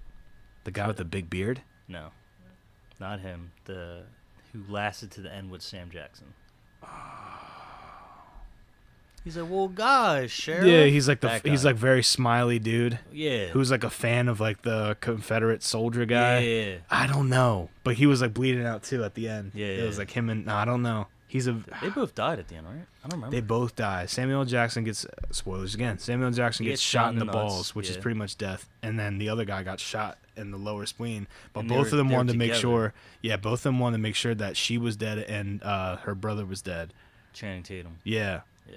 So that's what happened. I remember like they do something to kill them, but I Because forget I remember what it they is. lit Channing Tatum up, which was fun. Oh, it was awesome, man. and That then was so she said something, satisfying. and they killed her, and then she died. But I don't remember how it ended. I don't remember then, because I remember they like passed out, and then they woke back up. He's like, "Oh, you still here?" He's like, "Yeah, I'm still kicking." They both die. I think it ends with Samuel L. Jackson laughing. Like I literally think that's how it ends. I think that's. I on gotta Netflix. rewatch that one. It's a big investment because it's a 3-hour one. My favorite character is the Mexican. Love that guy, man. He was awesome. Dude, hold on. Yeah, let's go to that. I did not see that twist coming. No, me neither. It's a beautiful twist. When it said like 4 hours earlier. Yeah. Yo, see, man. See, that's why I love film more so than TV. Oh yeah. Because TV, you have 12 episodes Right. to tell a story. Right. Movies, Tarantino, he breaks the mold. He's Right. I'm giving you 3 3 hours. hours. Yeah. Django, 3 hours. hours. Inglourious Basterds, 3 hours. Mhm. I think his shortest film was Reservoir Dogs, Mhm. and he still told an incredible story. Kill Bill. Kill Yeah. Bill was like, oh my god, which Part one one? and two. Dude, part 2 took place in one room, the whole movie, Yeah. Kind of Like- like Reservoir Dogs. Yeah. and kind of like Hateful Eight. Yeah. But dude, just like the shots Yeah. in the Hateful Eight, No. just that wide panoramic Mm-hmm. shot on the 17mm camera Yeah. So good. with the Wyoming wind. I need to go Just buy that going. movie. Oh my I buy movies that I really like. But Same. here's the thing. You know, sorry to interrupt you. No. I don't think you saw it. I think I talked about it last time I was here. I bought the 4K edition as soon as it released. Was Blade Runner 2049. I still haven't seen that. You I'll liked let- it that I'll let much? you borrow it because they come in 2 discs. Shinichiro Watanabe, the guy that made Cowboy Bebop and Samurai Champloo, he did an anime adaptation of the beginning of like Really? going into that movie. Yeah, it's like a 10-minute anime thing. On 2049? Yeah, If it's the one that's on the DVD, I watched it. it's a prelude. Okay, maybe it is, and it was tight. dude. All right, It so was sick. yeah, I need to see the first Blade Runner, dude. Next podcast, I'll bring the DVD. Please, man, I love lending people 'Cause stuff. I bought the 4K one, so the 4K one comes with the digital copy, the DVD, and the 4K. Yeah, I might just watch that tomorrow as I'm like working dude, on stuff. 3-hour film. Oh, cool. Yeah, And it was just like, dude, and it pisses me off that great films don't do well in the box office. we're serious people, man. And listen, I think from a narrative writing perspective, it's a lot harder to tell a story in a movie than it is with a show. Because with Yeah. a show, you can expand a universe, you can make characters. You do filler. Yeah, you can have people grow, and people are like, "Wow, this is so impressive." But to sell you a story in like 2-3 hours, that's so hard. Hard. It's becoming harder because binge watching series is so popular. But if you can do it and do it effectively, Yeah. which is like what A Quiet Place did, for example, that's why I love film too. Yeah. Because it's just like, man, like you sold me this. I'm sold, And then- 100%. And I agree with James Cameron when he said, are we getting sick of the superhero films yet? Because those films, not gonna lie, they're taking up the summer. Mm-hmm. Usually, I don't really care for the summer movies because they're all about the explosion ones. The ones I really care about is like the January to the March, Yeah. or the September to the November. Yeah. Those are where you get like, or sometimes December, because that's when Hateful Eight came out. Those are when you get like the Good movies. the Oscar Yeah. nominated movies. But like I said, Tarantino's writing, and his writing shows in his cinematography. Yeah. And you can tell so much of a story just in one pan. Right. One pan of the camera can tell, like in Hateful Eight, when it showed the barn, and then they're just standing there, they're just talking. And that talking, when he said, he's like, you knew, I forget her name, the woman's name. He's like, you knew, we'll just call her Betty. You knew Betty? Oh, yeah, she had me. Da-da. And then an hour later in the movie, they call back to her. She said, yeah, Betty didn't like Mexicans. Yeah. And you're just like, yo, what? You're just like, yo, that's crazy. And it's just like stuff like that, like the callbacks. No, it's cool. It's attention to detail, which is kind of missing, right? Yeah. You know, when you watch a movie, you pick up little tiny details, and it makes you feel good because you put something together without it necessarily being concrete. Yeah. So you're just like, I'm more invested into it because it was a nonverbal thing. Yeah. You know, the big rule with filmmaking and what I think with comic books is show, don't tell, right? So the less exposition you give, like WALL-E, man. WALL-E's a prime example. You watch WALL-E, and it starts off with just trash, dog. Trash movie. Everywhere, and it does. You don't even need to know like what's going on. You just know the world is full of trash, and there's a robot like trying to clean it up, and then the story just springs from there. But it was all done non-verbally, you know. Yeah, that's a good point. That's WALL-E. Yeah, exactly. Yeah. But like you get the gist of the story. Yeah. The movies that are the best in this world, man, are the ones where like there's less explaining, like background. Like if a movie starts off and it's like long time ago, like you're like I would just read a book if I wanted this, man. Dunkirk, bro. Dunkirk had, I think... We were talking about it last podcast, yeah. You saw it, right? Yeah, I saw it on the plane back from Japan, so I'm not sure if I saw a different version of it or not. But they didn't speak. Yeah, man, they couldn't. This is cool, man. This is awesome, dude. It was so good. I don't know. That's why I think Quiet Place might have gotten inspiration from Dunkirk, even though probably not because that movie was, being produced. Oh, yeah. Dude, Dunkirk's and Quiet Place sound and editing, design, phenomenal. Mixing, dude, out of this world. Yeah, really good, convincing, insane. Especially in Quiet Place. Yeah, because they can't have certain things too loud, they can't have certain things too quiet. Especially when that waterfall was happening. Yeah, and they were talking, so you had to hear them clearly, and it just meshed so well. Yeah, it was very natural. Dude, very natural. The point where you just don't think about it. Everything seems right. There was a thing on World Star Hip Hop today that was like, what's a movie that you can see 5 times and never get tired of? And I said Dark Knight. Well, what's your answer? I'm curious. Man, wow. I can watch that. I can watch that movie forever, Which man. One, Dark Knight Returns? Just The Dark Knight, dude, with Heath Ledger. I every time I watch that movie, I'm attracted to like a different aspect. Film? Like from start to end, is that a perfect film? I feel like people will roll their eyes if I say it's one of the best movies I've ever seen, but it is. It's really good. Just films in general, not even just superhero films. Like as a film, it's merits. Just a good standalone, yeah. Standalone, it's just really good. Even the composure in the film, right? Just the elongated violins. Yeah, nah, and that's why Christopher Nolan's my favorite. But yeah, he's good. But what I was thinking about you because you're such a media guy. So you can see it. What was the question again? All right. What movie could you see 5 times and you don't get tired of it? Not gonna lie, dude. I honestly think Blade Runner 2049 might be the perfect film. Oh, now I have to watch it. I've seen it 3 times so far, and it is a long one. Yeah. But I've never seen anything like it. Yeah. Like, what the future could look like if we're still obsessed with our phones, if we're still obsessed with, you know how Japan's fighting smog? Not Japan. China. China's fighting smog. Hardcore. And stuff like that. That's what the future could look like. Industry? People living, ghettos are no longer, widespread areas or neighborhood sections. It's just people living on top of each other in one building that is a community. Mm-hmm. Same thing that Ready Player One did. Yeah. They had their trailer park was trailers stacked on top of each other like skyscrapers. It's just stuff like that. There's this movie called What Happened to Monday that looks like that too. Yeah. That's on Netflix. Yeah. Yeah, that's where it's the 12 twins or something like that. Yeah, so real quick, it's a one-child policy. This guy has 7 kids. 7 kids. So they all assume the identity of one person. Yeah. But then one of them goes missing, so we can't come out without the other person.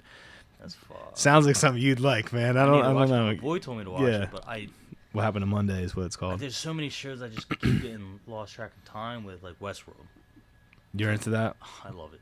It's so good. No, we talked about that last podcast, yeah. But I want to, dude, I really think Blade Runner 2049, that's your movie, then. Dude, the cinematography, the wide shots, the coloring, yeah, the set design, it was, and it made me go back and watch Blade Runner, because when I first saw Blade Runner, I hated it. But then when I saw this, and then I went back and I understood context and why, that movie aged well.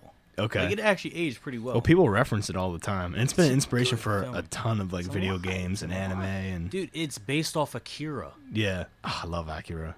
It's based off Akira. Dude, Yeah. like, that's insane. Like, that's The Matrix based off Akira. Yeah, like, man. Quentin Tarantino, he references that movie all the time. Yeah, man. Like, oh man, but that film and The Dark Knight, like, I didn't even think of The Dark Knight. And the funny thing is, I like The Dark Knight Returns better. Really? Just because the risks were way higher. Okay, so is the story? Yes. I think the story... See, all right, I love Heath Ledger's Joker, but I think people are way more infatuated with the Joker than the actual film. Yeah. So that can misconstrue a lot of people. Don't get me wrong, The Dark Knight and Batman Begins, those are phenomenal. That's They're a good phenomenal movies, trilogy. yeah. That might be a perfect trilogy. I always think about in Batman Begins where Scarecrow's like, here, have a drink. And he pours the alcohol on him and sets him on fire. I'm like, Jesus oh, Christ. dude, that's And crazy. then you find out Liam Neeson was actually Ra's al Ghul. Yeah. At the party, dude. And then he's, Yeah. oh my gosh, he sets his house in on the third fire. movie, it's Natalia al Ghul, Yeah. his daughter, and you're just like, Oh, no. because Christopher Nolan said, I'm making my own story, and then people didn't think he was gonna take bits from the comic Yeah. and like the pit of or whatever they called it, Lazarus pit. Yeah. But there's just a Dark Knight, like Heath Ledger. Every time he's on the screen was captivating. Right. I think he had close to about the same time that Christian Bale had on screen. Right. Like, it was literally like dual. Well, he steals the show, man. And Yeah, I applaud that movie because by the end of it, you're kind of on Joker's side because it's just so much fun to watch him. You're Yeah. like, oh man, I just want to And see if you more. think about it, there's no plot in that film. No, It's just the Joker being the Joker. the Joker's doing bad stuff and Batman stopping him. That's the all whole premise film. of the That's Dark the whole Knight. premise Yeah, of the film. Whereas the Dark Knight Returns is that Bane wants to blow up Gotham. right. He's sick of the corrupt. I just Yeah. I love Tom Hardy's I Bane. was born in a pit of darkness. You, as a mortal man, cannot understand what I have to find out of. Dude, I just love trying out the impression when I can. Just What What does he say in the beginning of the film? is it a sane idea to throw a man out of an airplane? oh yeah. What did he say? No, it goes something like, would you rather shoot him in the head? Right? Yeah. He's like, can you take that thing off? It would be very painful. Yeah. It's just like, dude, what the heck? Like, it's so funny because in the comics, Bane is from, Mexico. I Right? think he's like from Venezuela or South America, and Yeah, like, he's somewhere in so South he always has this accent in Yeah, in he the was a video wrestler. games. He's He was a talking like this. luchador. Yeah, he's more based off luchador. Yeah. But in this way, he talks like They this. made him a mercenary. This is what's cool about that character. When you think about somebody tough and scary, you don't think about this. You think about somebody that's like, I'm here for And Batman. not even that. He was educated. Yeah. He spoke proper. Well, that was in the comics. In the comics, Was he it? gets thrown in this jail, Nightfall, Batman Nightfall. He gets thrown in this jail, and every day he's fighting people in the jail. He's teaching himself martial arts, and he's reading books. And he only sleeps like 10 minutes a day. So like he's this insane guy read who's like a this. self-beat. Yeah, if you read Was Batman, Nightfall Frank Miller? no. Batman Nightfall was made in the 80s, and it was the first appearance of Bane, if I'm not mistaken. And What was the famous Frank Miller one? Is that that's Death in the Family? that's the Dark Knight Returns. Dark Knight Returns. Dark Knight Returns. Where it's- Death in the Family is more modern. Where Dark Knight Returns, he's fighting Superman, right? Yes, that's where the I Superman. read That's that where one. Superman vs. Batman is based off of. Yeah, I read and that it's one. also That old was Joker. Phenomenal. Yeah, man, Batman kills Joker in that one. Spoiler alert. Really Yeah. awesome. But yeah, so that character is like, he made that voice sound scary. Like, there's this part in the movie where the guy's like, I paid you a small fortune. And he's like, does that make you have any more power over me? And you're like, oh, snap, bro. Yeah. Like, Dude, but not even that. It's just remember when they first fought each other? He's like, oh, the Batman. yeah, he's like, victory has defeated you. Yeah. It's these lines that are so like out of left Dude, field. and when they're fighting, no music. Yeah. Dude, you just hear the blows. Yeah, man. And then what did he say? He said, lift him up. And then he broke. And I remember everyone in the theater, everyone was like, Oh, yeah. It's one of those moments where they wince. and then he's on goes, he's like, oh. He's like, and I was like, oh my god. Man, his I was back like, is broken. ugh. Yeah. And then he just, I forget. I think He starts just, punching his mask until it breaks. And then son. he takes the piece off it and drops it. You want to know what the craziest scene about that was? Bane knocks Batman off that little bridge, and then he shimmies down the freaking chains like it was Yeah. nothing. He's just coming down. Bro, if somebody knocked me off a bridge and I look up and I see him coming down the chains like this, To I'm beat like, your ass even more. I'm out, dog. Dude, it's a wrap. And I was like, yo, you got Gotham. Bro, I just fell 20 feet. Yeah. I'm cool, man. I'm cool. Just stay up there, yo. I'm out. You won. Dude. But what about when they're fighting? Then he, like, broke off one of his breathing valves, and then he started punching a pillar. Yeah. Oh, so that was my favorite part of any fight scene because Christopher Nolan beautifully demonstrates how strong Bane's punch is and how mad he is, right? Yeah. So, like, Bane's just kind of going off rage. Batman obviously went around the pillar, like, he's not in front of him anymore, but Bane is still punching the pillar. Trying to get through to him. Dude, just mad, bro. Like, he's just punching the pillar and Bare the pillar's knuckle. breaking. I love Bare that. knuckle. I love that scene, man. See, and that's why people say... That's why I'm like, I don't understand how people say The Dark Knight Returns is worse than The Dark Knight, because toe-to-toe, Joker and Bane...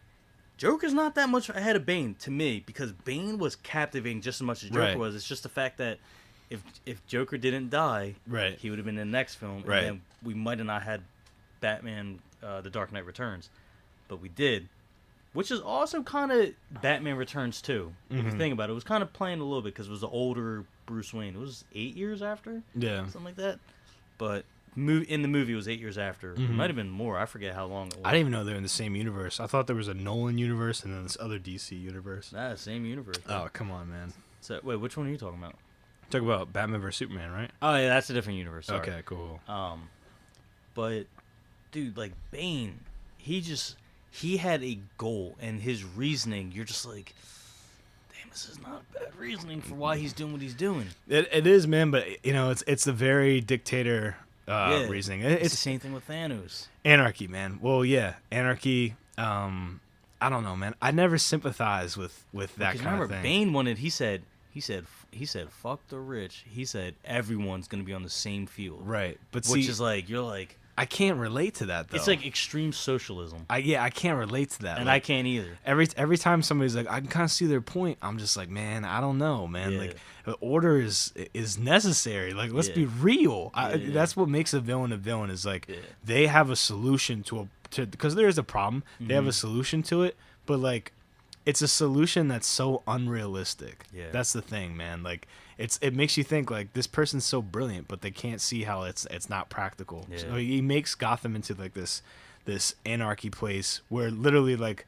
the court of law is this. It's Scarecrow. He was Yeah, the it's judge, Scarecrow. jury, and executioner. He's the judge, And jury, you and had to walk executioner. if you wanted to survive. They They walk said, across "Here, the ice. you could leave Gotham. Leave Gotham. Go across Yeah. to what they say was like Pittsburgh or whatever." They said, "Walk across the lake. Yeah. Your freedom's right there." Right. And then people are walking, and it's Just falling into the ice, dying. I was like, wow. I was like, dude, that is. Or what about he had all? a great movie, man. All of the law officials trapped in Oh the yeah, subway. yeah. He put like all the cops. The police will survive. Something like that, And dude. he was dropping off like daily rations. I'm like, dude, like, how do people not like this movie? Yeah, man, it's good. Now, is it a masterpiece? Are there some plot holes? The biggest Of plot hole course. in the The entire ending. movie is when he gets out of the pit. Finally, Batman gets out of the pit, and then the next day he's in Gotham.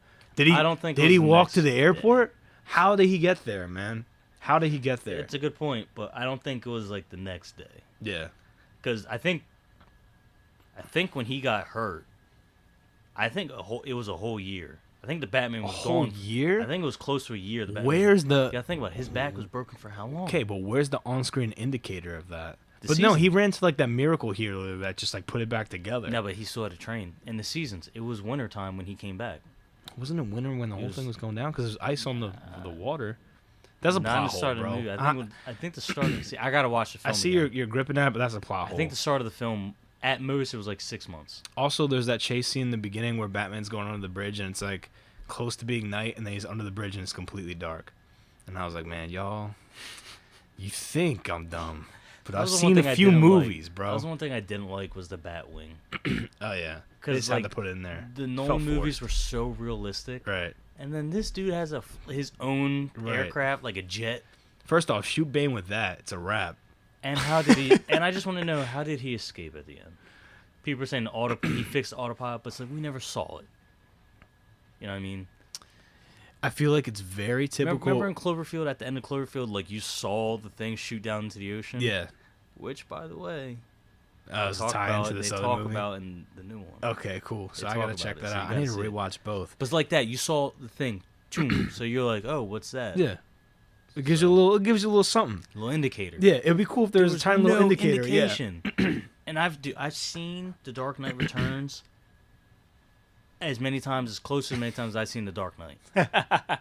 We both seen The Dark Knight a lot. I bought the trilogy, man. Whenever it comes on TNT, I'm like, I got time. Yeah, I really do. I got time. If I see the Dark Knight on, I watch it at least for a little bit. Yeah, at least for a little bit. At least 45. I got to. I'm like, always like, oh, this scene is coming up. I know what scene's coming up right now. Dude, just that the party crashing scene is so iconic. Oh man, I like the opening scene, bro. Like when with everyone's in the Bank clown robbery? mask. Oh man, that That's scene's one of the awesome. best heists I ever seen. You know what you're dealing with? You and your friends are dead. He's out, right? Like I can quote the whole thing, man. Yeah, he's like, But- wait, no, Doom doom. Where did you learn to count, dude? Classic. But,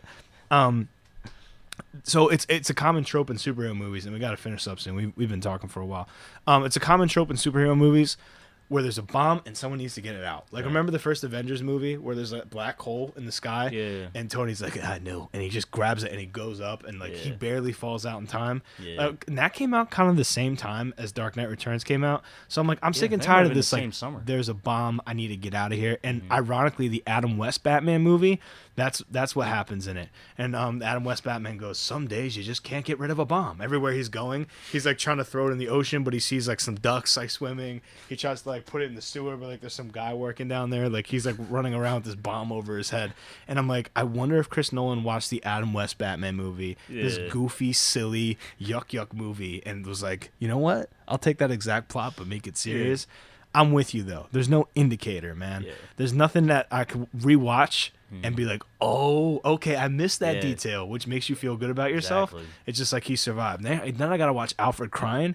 I gotta watch Alfred And go. then in Italy with Selena and Bruce like eating dinner, and he was like, and I was like, wait, don't just. Yeah. Last time I saw you, you blew up. Right, exactly. And what makes it even weirder is Alfred told the story beforehand. Like, I want to see you one day out there. You know what I'm saying? Like, I'd go to some restaurant in Italy. yeah, and it's just corny how that happened. So you're right. I feel like The Dark Knight Rises departed from a lot of the realism that was established in the Dark other Knight two Rises. movies. I've been saying Dark Knight Returns for the past like 20 minutes. The Dark Knight Returns. Rises. I didn't even correct you, so Yeah, I I know was where my saying- head's at. But like Dark Knight Rises, I always think about it because they're like, you hear what they're shouting, right? Rise, Rise. Like, basura, basura. Dude.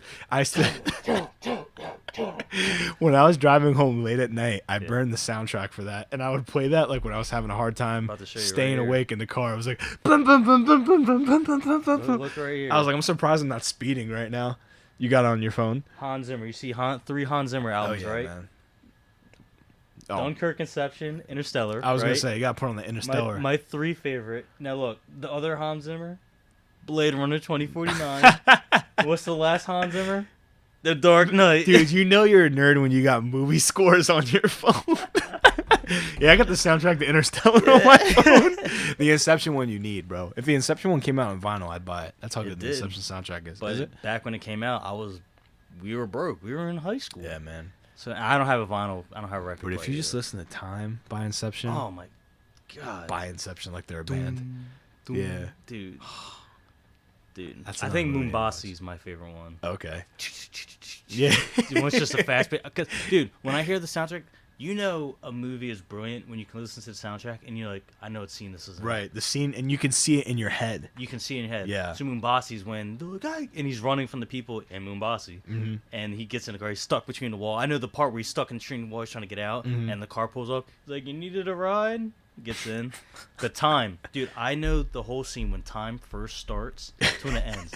He's talking to his wife Yeah. in what they call it, limbo, and then he's waking up on the plane. Doom, Yeah. doom, doom, going through the So airport. good.